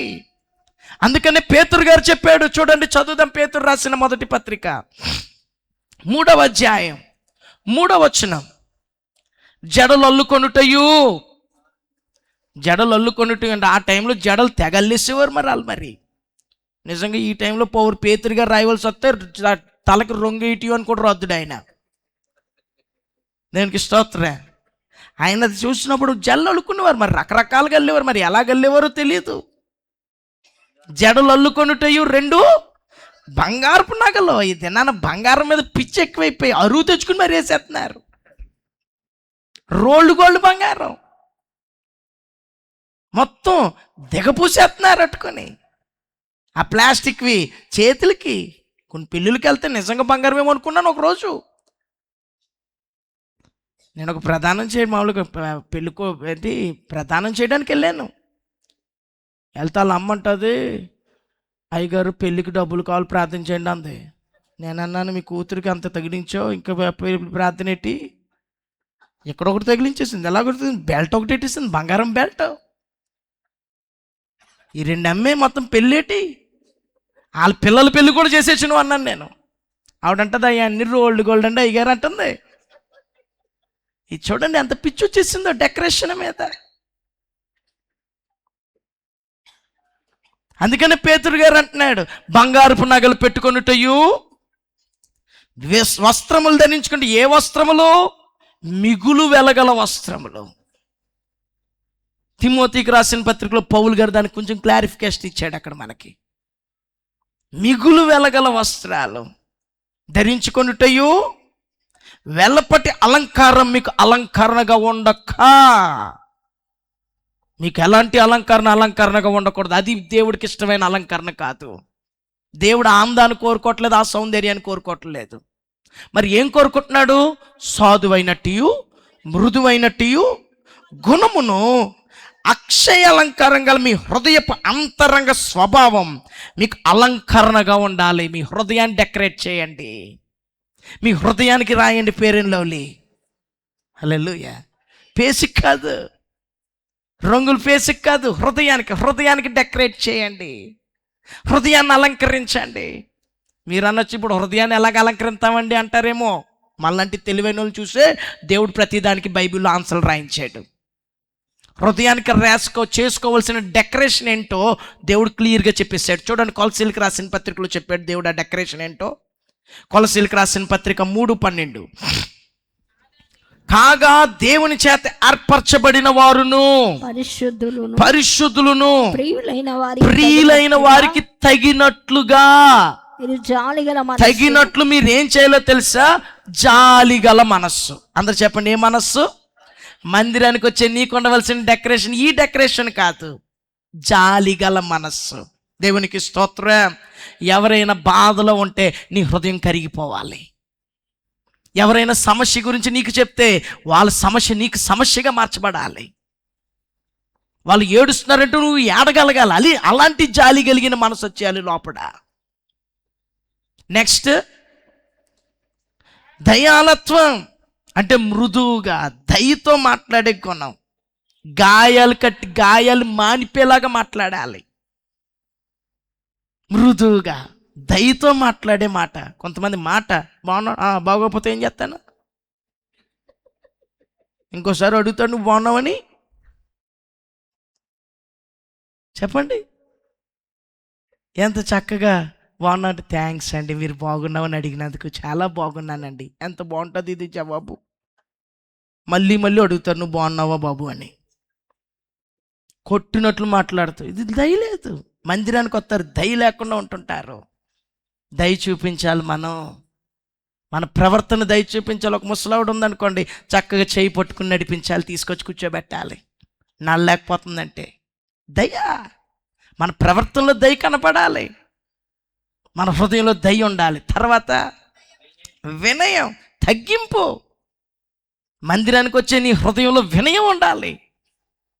మందిరానికి వస్తారు కానీ కుల గర్వం పోదు, రంగు గర్వం పోదు, డబ్బు గర్వం పోదు, ఆస్తి గర్వం పోదు. అమ్మో కొంచెం చదువుకున్నా ఉంటే పట్టుకోలేం మళ్ళీ వాళ్ళని, అదొక గర్వం.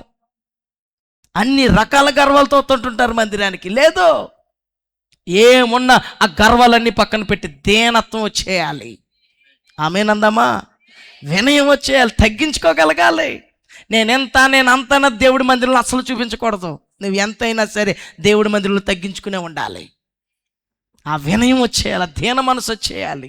అది నీకు అలంకరణగా అయిపోవాలి. అబ్బా వాళ్ళు ఎంత పెద్ద ఉద్యోగం చేస్తూ ఎంత తగ్గించుకుంటాడండి ఆయన అన్ని గురించి చెప్పుకోవాలి సంఘంలో. హలో, ఉన్నారా? Praise God. వీడికి ఉద్యోగంలో సద్యోగంలోకి పట్టుకోలేకపోతున్నాడు. నిజంగా ఉద్యోగం వస్తే ఏం చేస్తాడు వీడు అంటుంటారు కొంతమంది. మరి అంత గర్వింతుంటారు కొంతమంది. మందిరానికి వస్తావు. మనం అలాగ ఉండకూడదు, ఏ గర్వం ఉండకూడదు మందిరంలో. తర్వాత సాత్వికం. దేవునికి స్తోత్రం. మనం ప్రతీకారం తీర్చే వ్యక్తిగా, తీసుకునే వ్యక్తిలాగా ఉండకూడదు. ఎవరైనా ఒకవేళ తప్పిదం చేస్తే వాళ్ళు ఎలాగైనా మంచి త్రోవలోకి తీసుకురావాలని ఆ సాత్వికం మనలో ఉండాలి. దేవునికి స్తోత్రం. వాళ్ళని మనకున్న బలాన్ని బట్టో దేని బట్టి వాళ్ళని నియంత్రించటం, లేకపోతే వాళ్ళు అవమానపరిచే వ్యక్తులుగా మనం ఉండకూడదు. వాళ్ళు ఒక తప్పే చేసి ఉండొచ్చు, ఆ తప్పును బట్టి వాళ్ళని అవమానపరచకుండా వాళ్ళని చక్కగా ఏదో ఒక విధంగా. ఒక ఉదాహరణ చెప్తాను. ఒక బ్రదర్ చర్చికి రావట్లేదు, నీకు తెలిసింది. నువ్వు నిజంగా సాత్వికుడు అయితే ఏం చేయాలో తెలుసా? ఆ బ్రదర్ దగ్గరికి వెళ్ళి, బ్రదర్ మీరు చర్చికి రావట్లేదండి, నేను రేపు ఆదివారం వస్తాను, నేను వచ్చి మిమ్మల్ని తీసుకెళ్తాను, మీరు సిద్ధపడి ఉండండి, నేను వచ్చి తీసుకెళ్తాను. ఇదే మంచి సాత్వికం అంటే. వాళ్ళు తప్పు చేశారు, ఆడు గుడికి రావట్లేదండి, తాగేసి పడుకుంటున్నాడండి, మొత్తం టామ్ చేసేస్తామా? దేవునికి స్తోత్రం. ఇలా చేయొచ్చా? మందిరంలో సాత్వికం ఉండాలి మనకి. తర్వాత చివరిగా దీర్ఘశాంతం. దేవునికి స్తోత్రం. పర్లేదు, కొంచెం గట్టిగా దేవునికి స్తోత్రం చెప్పండి. మందిరానికి వచ్చి కోప్పడకూడదు.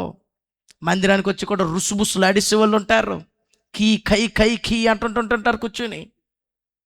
కాలు తొక్కేవని కేకలు, అన్నం కూర కొంచెం ఎక్కువ లేదని కేకలు. మందిరానికి వచ్చి నువ్వు అలాగ ఉండకూడదు. ఇది అలంకరణ. ఈ అలాగ ఉండకూడదు. దీర్ఘశాంతం అని ఈ అలంకరణ మనకి ఏముండాలంట? ధరించుకోండి. ఈ కాదు, ఇవి ఇవి ఇవి ఇవి బెల్ట్లు, ఇవి కాదు, గోల్డ్ బెల్ట్లు, గోల్డ్ బెల్ట్లు. జాలి కలిగిన మనస్సు, దయాలత్వం, వినయం, సాత్వికం, దీర్ఘశాంతం, ఇవి డెకరేట్ చేసుకోవాలి. మన హృదయానికి డెకరేట్ చేసుకోవాలి. ఇది ఒలీవ చెట్టు, అంతరంగ సౌందర్యం కలిగిన ఒలీవ చెట్టు. నమ్మితే గట్టిగా స్తోత్రం చెప్దామా? ఇంకొంచెం గట్టిగా చెప్దామా? హల్లెలూయా. మీ పక్కవారి వైపు తిరిగి చెప్పండి, నువ్వు ఈ మందిరంలో అంతరంగ సౌందర్యం గల ఒలీవ చెట్లాగా ఉండాలి. ఆమేన్. హల్లెలూయా. ఎన్ని విషయాలు చెప్పాను. మొదటిదేంటి? శ్రమల్లో కూడా చిగురిస్తున్న ఒలీవ చెట్టు. రెండోది ప్రార్థించే ఒలీవ చెట్టు. మూడోది సాక్ష్యం ఇచ్చే ఒలీవ చెట్టు. నాలుగోది అంతరంగ సౌందర్యం కలిగిన ఒలీవ చెట్టు. బాహ్య సౌందర్యం కాదు, అంతరంగ సౌందర్యం. ఇంకో కొన్ని విషయాలు చెప్తాను, చూడండి, చదువుదాం. న్యాయాధిపతుల గ్రంథం 9వ అధ్యాయం 9వ వచనంలో ఇక్కడ ఒలీవ చెట్టుని గురించి ఇంకొక లక్షణం రాయబడింది. ఇక్కడ అడవిలో చెట్లని నేనంట రాజుగా చేసుకోవాలని ఒక చెట్టు తర్వాత ఒక చెట్టు దగ్గరికి వెళ్తున్నా. ఇప్పుడు ఒలీవ చెట్టు దగ్గరికి వచ్చినాయి. చెప్పండి, చదవండి అమ్మా. మమ్మును ఏలుమని ఒలీవ చెట్టును అడగగా, ఒలీవ చెట్టును అడిగినాయి. మమ్మల్ని మాకు బాసుగా ఉంటావా, మాకు లీడర్గా ఉంటావా, మమ్మల్ని ఏల్తావా అని చెప్పి ఒలీవ చెట్టును అడిగితే ఒలీవ చెట్టు ఏం చెప్పింది? దేవునిని మానవులను దేని వలన నరులు సన్మానించెదరో ఆ నా తైలం ఈయకమాని చెట్ల మీద రాజునయుండి ఇటు అటు ఊగుటకు నేను వచ్చేదనా అని వాటితో అనెను. దేవునికి స్తోత్ర. ఇప్పుడు ఒలీవ చెట్టు ఇక్కడ జవాబు చెప్తుంది. రెండు విషయాలు చెప్పింది ఇక్కడ. దేవునిని, నరులను, మానవులను దేని వలన నరులు సన్మానిస్తారు. మొదటిది ఇప్పుడు దేవుణ్ణి సన్మానించడం కోసం మాట్లాడదాం. దేవుణ్ణి మందిరంలో ఎప్పుడు ఆ దీపస్తంభం మీద దీపాలు వెలుగుతూనే ఉండాలి. ఆ దీపాలు ఎలగటానికి వాడే నూనె ఏంటో తెలుసు. అక్కడ పరిచర్య చేయటానికి, అక్కడ పరిచర్య ధర్మం జరగటానికి ఆ దీపస్తంభంలో వాడే నూనె ఏంటంటే ఒలీవల నూనె. సమూయేలు గారు చిన్న పిల్లోడు గుండి దేవుడి మందిరంలో కూర్చుని దేవుడి మందిరంలోనే ఉంటూ అతని డ్యూటీ ఏంటో తెలుసా? ఎప్పుడు కూడా దీపం మారిపోకుండా ఆ దీపాలకు ఎప్పటికప్పుడు నూనె పోసి ఆ దీప ఒత్తులను బాగు చేస్తూ ఉండటం అతని పని. ఈ నూనె ఏం చేస్తుందో తెలిసి ఒలీవల నూనె దేవుని మందిరంలో పరిచర్య చేస్తుంది. దేవునికి స్తోత్ర. పర్లేదు, కొంచెం గట్టిగా దేవునికి స్తోత్రం చెప్దా. ఒలీవ యొక్క పని ఏంటంటే దేవుని మందిరంలో పరిచర్య చేయటం. ఈ దినాన్నండి దేవుని సంగమా, మనం దేవుని మందిరంలో బాస్లాగా ఉండకూడదు, దేవుని మందిరంలో పరిచారకులంగా ఉండాలి. నమ్మితే గట్టిగా స్తోత్రం చెప్పండి. హల్లెలూయా. బైబిల్లో ఒక సంఘం ఉంది, ఇందాకడే చెప్పాను ఆ సంఘం కొరకు. ఆ సంఘం పేరు మాసిదోనియా. ఈ సంఘం గురించి పౌలు గారు చెప్తున్నారు. వాళ్ళంట మేము మందిరంలో పరిచర్య చేస్తామని పౌలు గారిని తినేసేవారంట అట్టుకుని వాళ్ళు. చూడండి, ఆ మాట చదువుదా.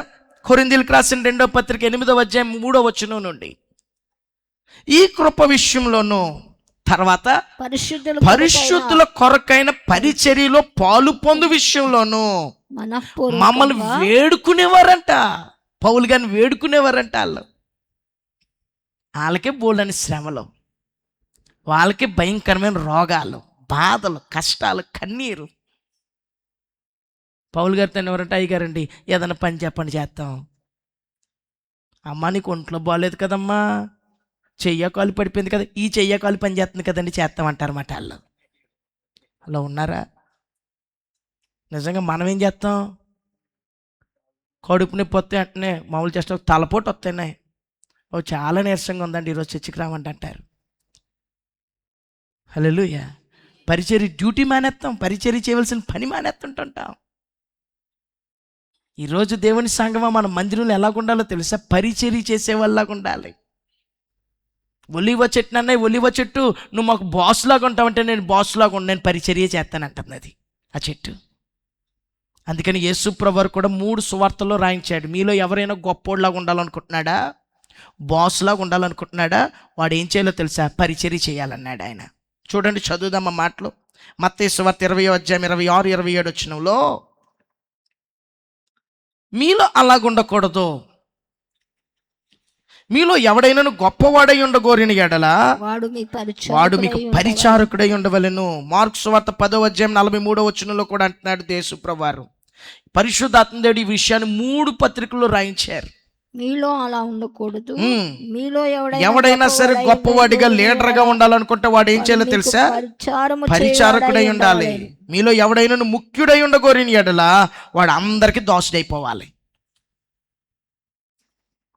లోకాసు వార్తలో కూడా యేసుప్రభు వారు చెప్పారు ఈ మాటని 22:26 వచనంలో. మీరైతే అలాగ ఉండకూడదు. లోకంలో అందరికి బాసిజం చేయడం అంటే, పెత్తనం చేయడం అంటే చాలా ఇష్టం. మీలో అలాగ ఉండకూడదు. మీరేం చేయాలి? గొప్పవాడు చిన్నవాని వలెను, అధిపతి పరిచారకుని వలెను ఉండవలెను. దేవునికి స్తోత్రం. సర్వెంట్ హుడ్ చేయాలి. పరిచర్య చేసే స్వభావం, పరిచర్య చేసే మనస్తత్వం. దేవునికి స్తోత్రం.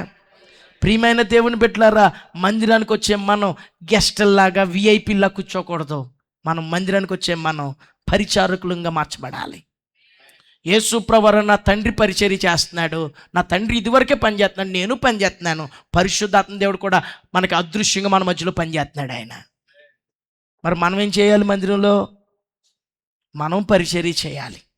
ఎలా చేయాలి పరిచర్య? బైబిల్లో రాయబడింది, ఇష్టపూర్వకంగా చేయాలి, బలవంతంగా కాదు.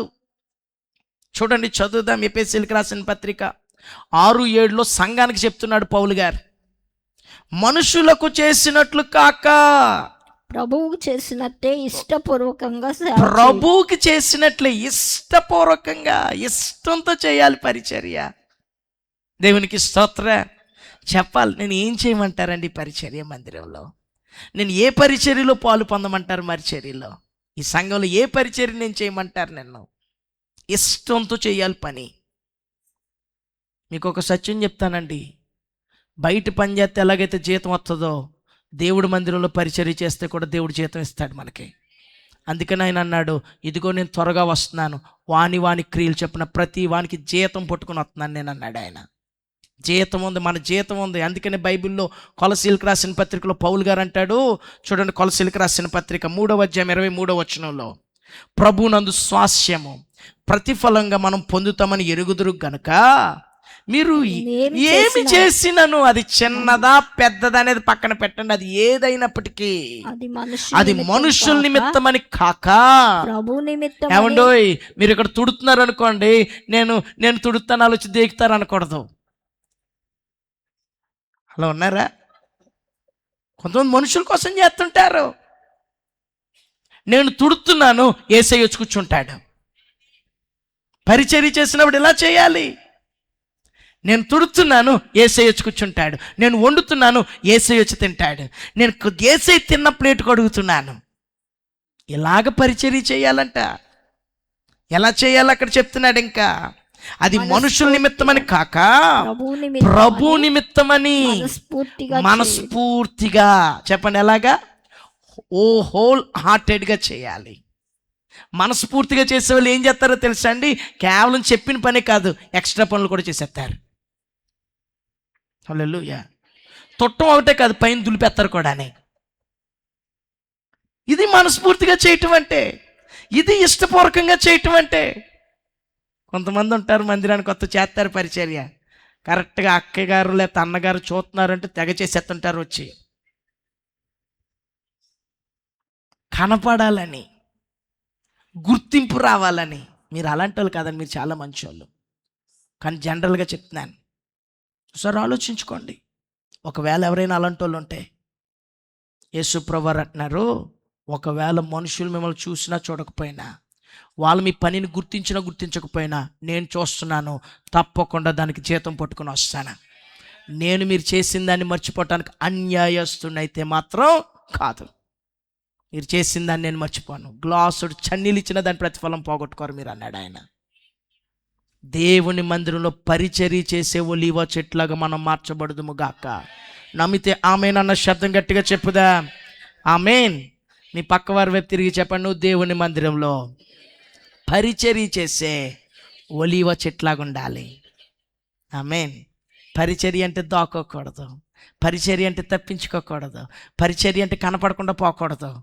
పరిచర్య అంటే ముందు వచ్చేయాలి. మాసిదోనియా సంఘంలాగా నాకేం పని చెప్తారా గారు, మేమేం చేయమంటారు. మాసిదోనియా సంఘంలాగా పరిచర్య చేయడం గాక.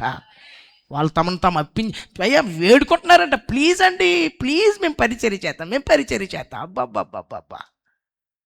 ఈరోజు అలాంటి పరిచారకులు సంఘంలో లేపబడాలి. వాళ్ళే ఒలివ చెట్లు అంటే. దేవునికి స్తోత్రం. తర్వాత ఇంకొక మాట, ఒలివ చెట్టు దేవునికి పరిచర్య చేయటమే కాదు, దేవుని సన్మానించటమే కాదు, దేవుని మందిరంలో నరుల్ని కూడా, మానవుల్ని కూడా సన్మానిస్తుందంట. ఎవరిని? గట్టిగా చెప్పాలి. అక్కడ చెప్పింది కదా ఒలివ చెట్టు చెప్తుంది. చూడండి, మళ్ళీ చదువుదాం ఆ మాట. 9:9 ఒలివ చెట్టు దేవునిని మానవులను దేని వలన నరులు సన్మానించెదరో. దేవుణ్ణే కాదు, రెండోది మానవుల్ని కూడా. చెప్పండి, ఎవరిని? మానవుల్ని అంటే మనుషుల్ని. ఎప్పుడు సన్మానిస్తారు మనుషుల్ని? ఇది కూడా మీకు బాగా అర్థం అవడానికి చెప్తాను. ఎవరైనా మన ఇంటికి గెస్ట్ వచ్చారనుకోండి, మనకు కాదు యూదులకి, ఎవరైనా వాళ్ళ ఇంటికి గెస్ట్ వెళ్ళారనుకోండి, రాగానే వాళ్ళ తలకి నూనె రాయటం అక్కడ ఉన్న ఒక హాస్పిటాలిటీ. అదొక వాళ్ళకున్న ఒక సంప్రదాయం. ఎవరైనా గెస్ట్ ఇంటికి వస్తే వాళ్ళని వెంటనే కూర్చోబెట్టారంట. వాళ్ళు కాలు కడుక్కోవడానికి నీళ్ళు ఇస్తారంట, తుడుచుకోవడానికి టవల్ ఇస్తారంట. తర్వాత ఇప్పుడులాగా సిమెంట్ రోడ్లు, తారు రోడ్లు లేవు కదా, డస్ట్లో వస్తారేమో, ఆ డస్ట్కి పోవటానికి తలకి నూనె రాస్తారంట. యేసుప్రభువే చెప్పారు ఈ మాటని. సీమోన్ అన్న అతనికి ఇంటికి వెళ్ళినప్పుడు అతను కనీసం యేసుప్రభు కాలు కడుక్కోవడానికి నీళ్ళు ఇవ్వలేదు, తుడుచుకోవడానికి ఒక టవల్ ఇవ్వలేదు, కనీసం ఆయన తలకి నూనె కూడా రాయలేదంట. యేసుప్రభు అది పాయింట్అవుట్ చేసి మరీ మాట్లాడారు అతనితో. చూడండి, లూకాసు వార్త 7వ అధ్యాయం 46వ వచనం. సీమోన్తో చెప్తున్నారు, నీవు నూనెతో నా తల అంటలేదు. ఎందుకు అంత పర్టికులర్గా చెప్తున్నారు నూనెతో నా తల అంటలేదని? ఒక హాస్పిటాలిటీ గుర్తది. ఇంటికి వస్తే ఎవరొచ్చినా ముందు గ్లాసు నీళ్ళు ఇవ్వటం మన హాస్పిటాలిటీ. అవునంటారా కాదా? ఆతిథ్యం అంటారు దాన్ని. మన హాస్పిటాలిటీ అది. యూదులకున్న హాస్పిటాలిటీ ఏంటంటే వచ్చిన వ్యక్తిని వెంటనే తలకి నూనె అంటుతారు, నూనె రాస్తారు చక్కగా. యేసుప్రభు సీమోన్ తట్టినారు, నువ్వు నన్ను రమ్మన్నావు కానీ తలకి నూనె రాయలేదు. ఈమె నా పాదాలకు అత్తరే పోసేసింది. నూనె మనుషులకి ఆతిథ్యాన్ని ఇవ్వటానికి గుర్తుగా ఉంది ఇక్కడ ఒలీవల నూనె. మనకులాగా వాళ్ళు కొబ్బరి నూనె వాడరు కదా, ఒలీవల నూనె వాడతారు వాళ్ళు కూడా. దేనికి సాదృశ్యంగా ఉంది? ఆతిథ్యం. అందరు చెప్పండి ఏంటి? కొంచెం గట్టిగా చెప్పాలి.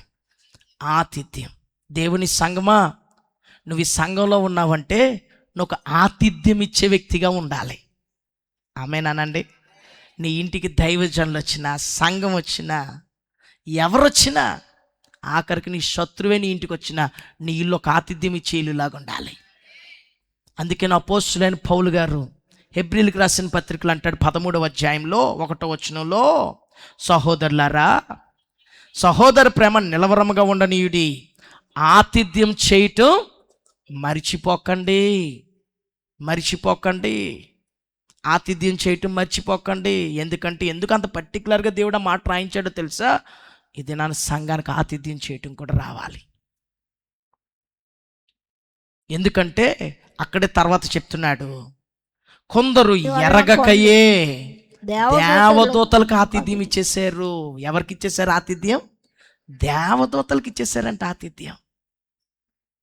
బైబిల్లో ఒక అతను ఉన్నాడు, ఆయన పేరు అబ్రహాం. ఒక మధ్యాహ్నం చెట్టు కింద పడుకున్నాడు. 3 మనుషులు వచ్చారు. మీరు చదవండి, దేవుడు వచ్చాడని రాయలేదు అక్కడ, మనుషులు. ఆదికాండం 18వ అధ్యాయం చూస్తే 3 మనుషులు వచ్చేసారు అక్కడికి.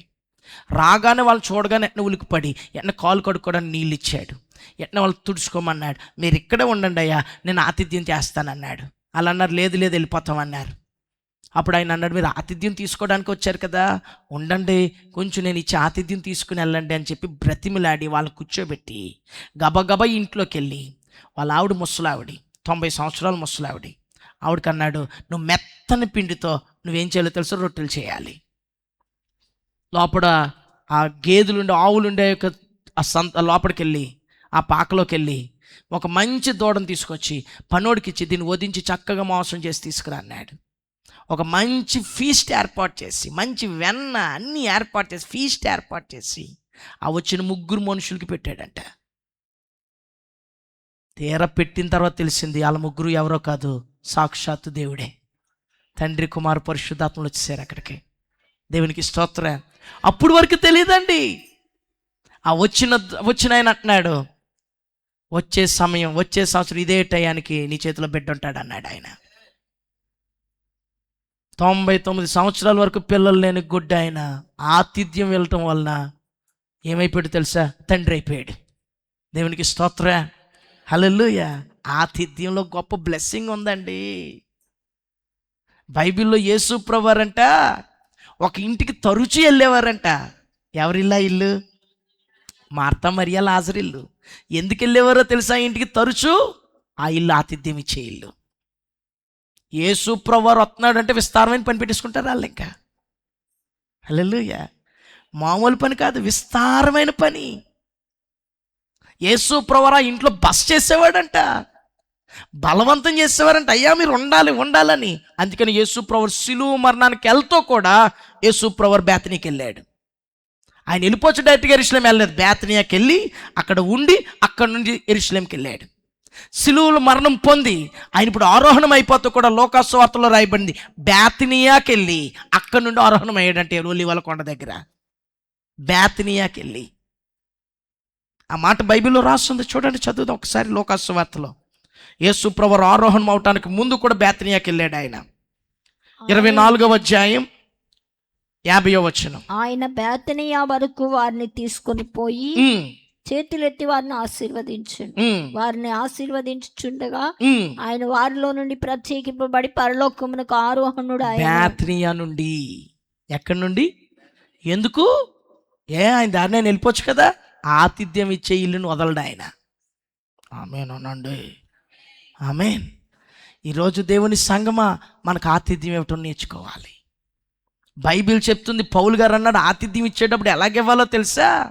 సణుగుకోకుండా శ్రద్ధగా. చూడండి, ఆ మాటలు కూడా చదువుదాం. పేతురు రాసిన మొదటి పత్రిక 4వ అధ్యాయం 9వ వచనం.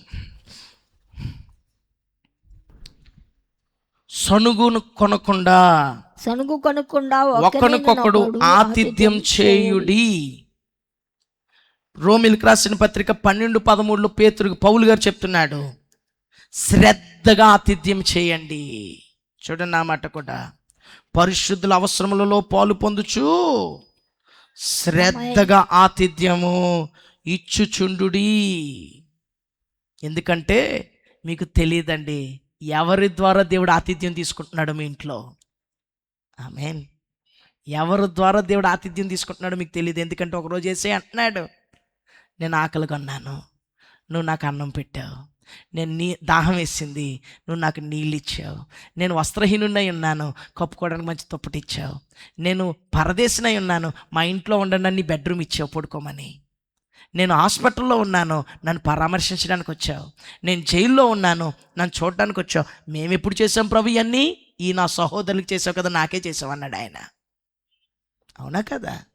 ఆతిథ్యం నువ్వు సాక్షాత్తు దేవుడికి చేస్తున్నట్లే నువ్వు సంఘంలో అలాంటి ఒక ఒలివ చెట్లాగా ఉండాలి. దైవజనుడికి ఆతిథ్యం ఇవ్వాలి, సంఘానికి ఆతిథ్యం ఇవ్వాలి. దేవునికి స్తోత్రం. పర్లేదు, కొంచెం గట్టిగా స్తోత్రం చెప్పండి. హల్లెలూయా. ఒకసారి ఆలోచించండి, మీ ఆతిథ్యం ఇచ్చేలాగుందా? ఎవరైనా వచ్చి అబ్బా ఇంటికి వెళ్తే కడుపు నిండా పెడతారండి అని మీ గురించి అన్నారంటే మీరు చాలా మంచి ఆతిథ్యం ఇస్తున్నట్లే. పెడతుంది కానీ తిట్టుకుంటూ పెడుతుందని అన్నారంటే తేడాయే. దేవునికి స్తోత్రం. మనం అలాగ ఉండకూడదు. మనం ఒలివ చెట్లు, మనం మందిరంలో నాటబడ్డాం ఈ ఒలివ చెట్టుగా. ఈ మందిరంలో ఆతిథ్యం నిజంగా పాస్టర్ గారండి మామూలు ఆతిథ్యం కాదండి. నిజం. నిజంగా మంచి ఆతిథ్యం ఇచ్చే దైవజనులు, వాళ్ళకున్న బ్రదర్స్ కూడా మాటి మాటికి ఏం తీసుకుంటారు, ఏం తాగుతారు. దైవజనుల విషయంలో సంఘం, దైవజనులు మీ దైవజనులు ఇంత ఆతిథ్యం ఇస్తున్నారంటే సంఘం కూడా అలాగ ఆతిథ్యం ఇచ్చే సంఘం ఉంటుందని నమ్ముతున్నాను. అవునా? ప్రైజ్ గాడ్, హల్లెలూయా. కనీసం గేట్ దగ్గర నుంచి లేరండి వెళ్ళిపోండి, రేపు రండి అన్నారంటే తేడాయే. అలాగుండకూడదు, ఆతిథ్యం ఇవ్వాలి మనం. దేవునికి స్తోత్రం. మీ పక్కవారి వైపు తిరిగి చెప్పండి, నువ్వు మందిరంలో, నువ్వు దేవుని మందిరంలో ఆతిథ్యం ఇచ్చే ఒలీవ చెట్లాగా ఉండాలి. ఆమేన్. ఇప్పటికి ఎన్ని విషయాలు చెప్పాను? 6, 5 చెప్పానా? 6 చెప్పాను. దేవునికి స్తోత్రం. మొదటిది శ్రమలో చిగురించే ఒలీవ చెట్టు, ప్రార్థించే ఒలీవ చెట్టు, సాక్ష్యం ఇచ్చే ఒలీవ చెట్టు, అంతరంగ సౌందర్యం కలిగిన ఒలీవ చెట్టు, పరిచర్య చేసే ఒలీవ చెట్టు, ఆతిథ్యం ఇచ్చే ఒలీవ చెట్టు. చివరిగా 7వది ఇంకొక విషయం చెప్పి ముగించేస్తాను. బైబిల్లో ఇశ్రాయేల్ ప్రజల గురించి దేవుడు మాట్లాడుతూ, చూడండి, చదువుదాం. యెషయా గ్రంథం 41వ అధ్యాయం 20వ వచనం. ఇశ్రాయేల్ ప్రజలండి, ఈ వచనం చదవటానికి ముందు ఒక్క నిమిషం అమ్మగారు, ఒక్క నిమిషం. ఈ మాట చెప్పడానికి ముందు ఒక్కసారి దాన్ని జరిగిన సంఘటన చెప్పాలి. ఇశ్రాయేలీలు అందరూ చాలా బాధల్లో ఉన్నారు, కష్టంలో ఉన్నారు, అరణ్య బ్రతుకాలది. ఇప్పుడు నిర్జీవమైన పరిస్థితిలో ఉన్నారు వాళ్ళు. అసలు ఏ విధమైన సహాయం లేని స్థితిలో ఉన్న పరిస్థితిలో ఉంటే, అలాంటి ఇశ్రాయేలీలతో దేవుడు మాట్లాడుతున్నాడు. ఏమని మాట్లాడుతున్నాడు ఇప్పుడు చదువుదామండి. అరణ్యంలో దేవదారు వృక్షం. మీ బ్రతుకు అరణ్యంగా ఉంది, కానీ మీ బ్రతుకులో నేను ఏం చేస్తానో తెలుసా? దేవదారు వృక్షం. తర్వాత అండి తుమ్మ చెట్టు, గొంజి చెట్టు, తైలపు వృక్షం నాటించదను. తర్వాత అండి అడవిలో తమాలా వృక్షం, సరళ వృక్షం, నేరేడు వృక్షం. 7 రకాల వృక్షాల గురించి యేసు ప్రభు దేవుడు ఇక్కడ మాట్లాడుతున్నాడు. అంటున్నాడు, మీ బ్రతుకులు అరణ్య బ్రతుకుల్లాగా ఉన్నా నేను ఈ చెట్లన్నీ మీ దగ్గర నాటిస్తాను. ఏమీ లేని పరిస్థితిలో మీరున్నా మీ జీవితాలను ఇలా చేస్తానని దేవుడు వాళ్ళకి సాదృశ్యంగా చెప్తూ ఈ 7 చెట్ల కోసం చెప్తున్నాడు. అందులో ఒక చెట్టు ఏంటో తెలుసా? తైలపు వృక్షం.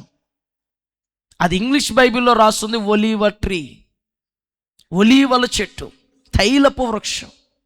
తైలపు వృక్షాన్ని ఎందుకు వాళ్ళలో నాటింతాను అంటున్నాడు అంటే, వాళ్ళకి స్వస్థత లేదు. దేవుడు ఏ సందర్భంలో మాట చెప్పాడంటే, వాళ్ళ బ్రతుకు అరణ్యంగా ఉంది, స్వస్థత లేదు, బాగవుతామని ఆశ లేదు. దేవుడు అంటున్నాడు, నేను మీకు స్వస్థత ఇస్తానన్నానికి సూచనగా నేను ఒలీవ చెట్టు నాటింతాను మీ జీవితంలో అన్నాడు ఆయన. ఒలీవ చెట్టు దేనికి సాదృశ్యంగా ఉందంటే, తైలపు చెట్టు స్వస్థతకి. అందరు చెప్పండి, దేనికి? కొంచెం గట్టిగా చెప్పాలి. స్వస్థతకి. బైబిల్లో కూడా మనం ఈ సందర్భాన్ని చూడవచ్చు. ఒక వ్యక్తి యెరూషలేము నుండి యెరికోకి వెళ్తూ మార్గంలో దొంగల చేత కొట్టబడి చావు బ్రతుకుల్లో ఉంటే, అక్కడికి వచ్చిన ఒక సమరయుడు అతను పడిపోయిన స్థితిని చూసి, గాయాలతో బ్లీడ్ అవుతున్న అతను చూసి, అతని గాయాల్లోనంట ఈ తైలం పోసి అతని గాయాలన్నీ కట్టాడంట. చూడండి, చదువుదాం. లూకాసు వార్త 10వ అధ్యాయం 34వ వచనం.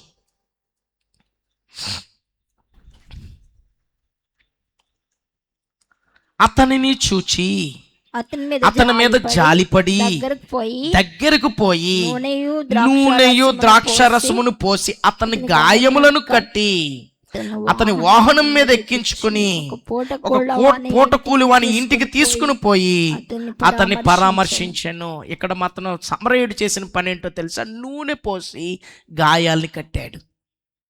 ఈరోజు దేవుని సంగమా, నువ్వు ఈ మందిరంలో ఉన్నావంటే నువ్వు కూడా గాయాలు కట్టే ఒక ఒలీవ చెట్లాగా ఉండాలి.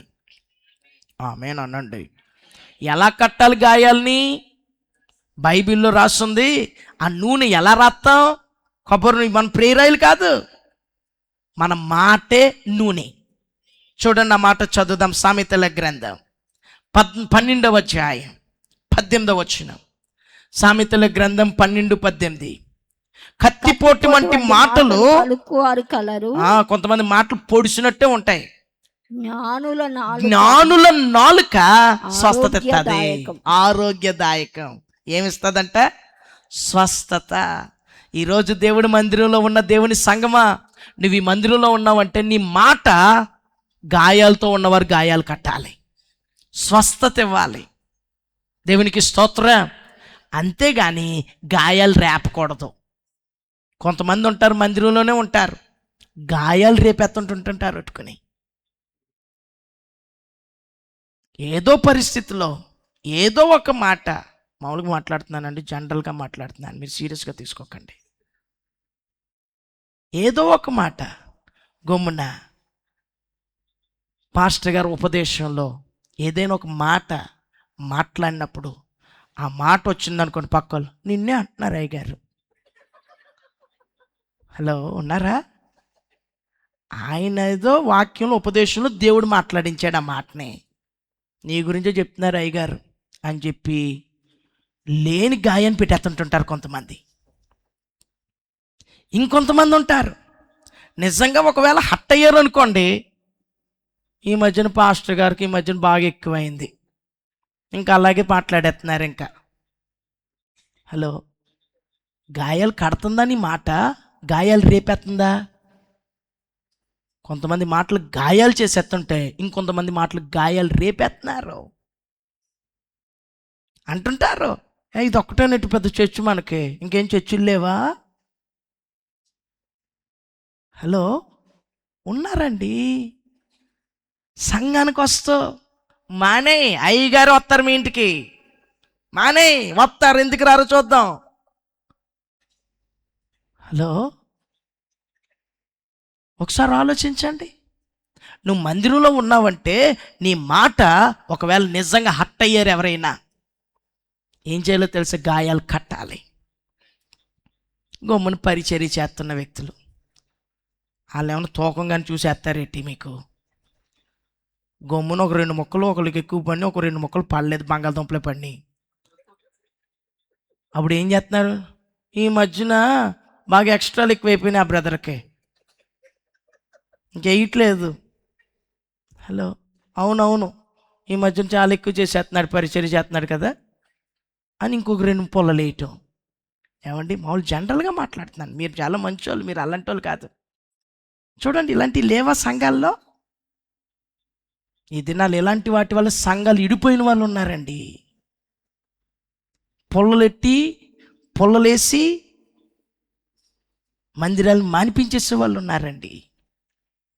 నీ మాట స్వస్థత ఇచ్చేదిలాగా ఉండాలి, నీ మాట కుటుంబాలు కట్టేలాగా ఉండాలి, కానీ కుటుంబాలను ఎడగొట్టకూడదు. కొంతమంది ఉంటారు, భర్త మీద భార్యకి, భార్య మీద భర్తకి, కోడల మీద అత్తగారికి, అత్తగారి మీద కోడలకి, అన్న మీద తమ్ముడికి, తమ్ముడి మీద అన్నకి, ఎక్కడికెక్కడ అగ్గులు పెట్టేసి వీళ్ళ సంకలు గుద్దుకుంటూ కూర్చుంటుంటారు. వాళ్ళనేమో కాలిపోయి బూడిదైపోతుంటారు వాళ్ళు.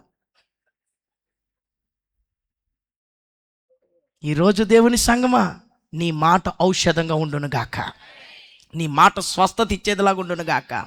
బైబిల్లో ఒక అతను గురించి ఒక చిన్న ఎగ్జాంపుల్ చెప్పి ముగించేస్తాను. ఒక అతను ఉన్నాడు, అతని పేరు నయమాన్. అతనికి కుష్ఠరోగం, సిరియా దేశస్థుడు.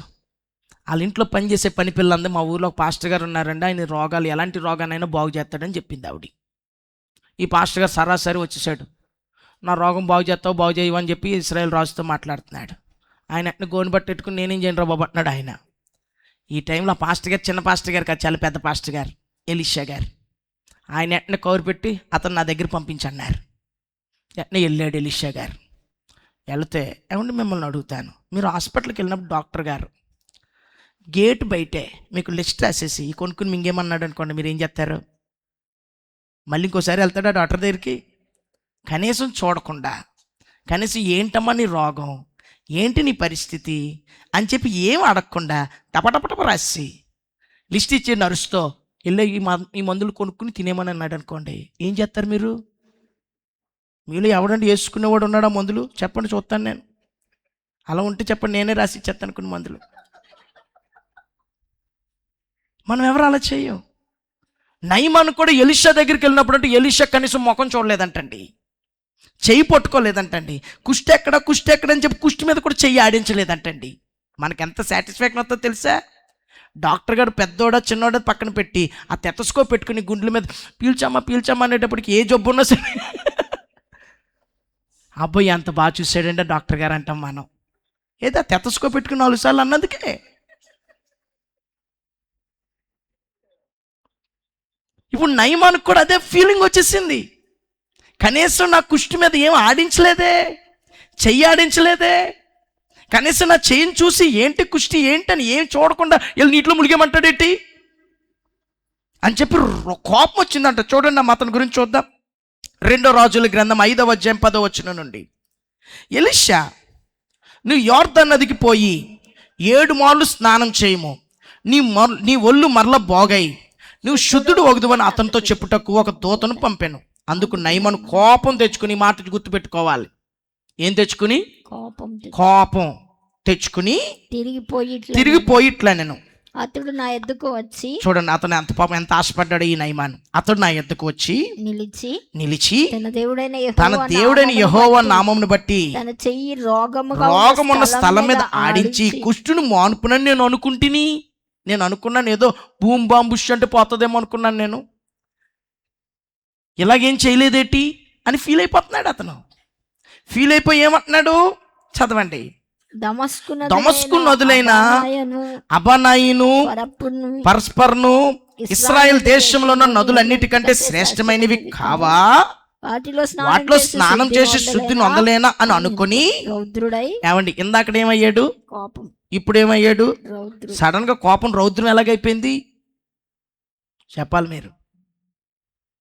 ముందుకు సాధారణంగా కోపం వస్తుంది, మనకి సపోర్ట్ చేసిన నలుగురు వచ్చారు అనుకోండి, రౌద్రం అవుతుంది అది. అలా ఉన్నారా?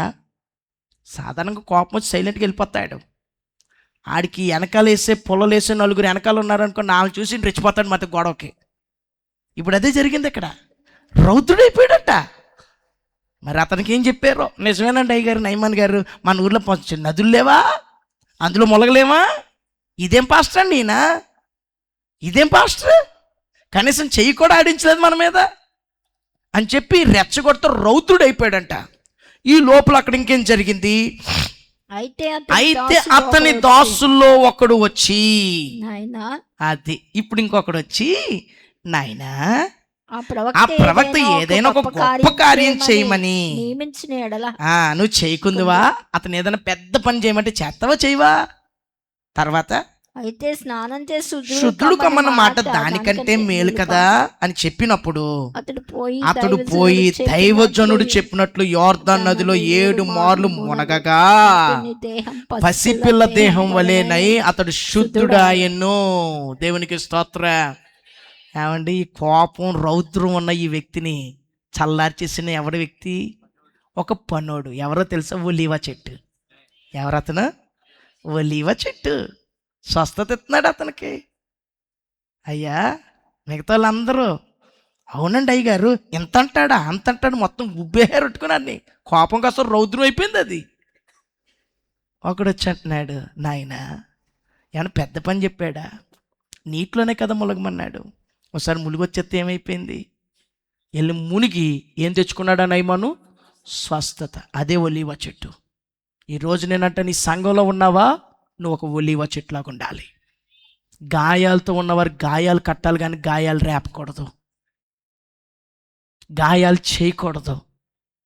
నువ్వు ఒక ఇంట్లో ఉన్నావా, ఆ ఇంట్లో నువ్వు ఎలాగుండాలి తెలుసా? ఒక ఒలీవ చెట్టులాగా ఉండాలి.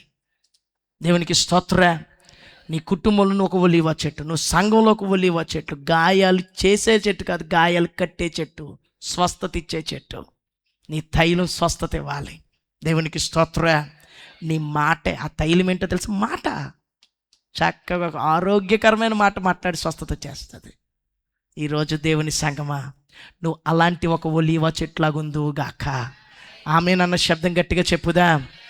మీ పక్క వారి వైపు తిరిగి ఒక చిరునవ్వు నవ్వుతూ చెప్పండి, నువ్వు ఈ మందిరంలో స్వస్థత ఇచ్చే ఆరోగ్యదాయకమైన ఒలీవ చెట్లాగా ఉండాలి. ఆమేన్. ఎన్ని చెట్లు చెప్పాను? గట్టిగా చెప్పాలి. 7 చెట్లు, 7 రకాల విషయాలు ఈ ఒలీవ చెట్టు కోసం. అలాంటి 7 రకాల విషయాల్లో మనం ఈ సంఘంలో ఎదగాలి.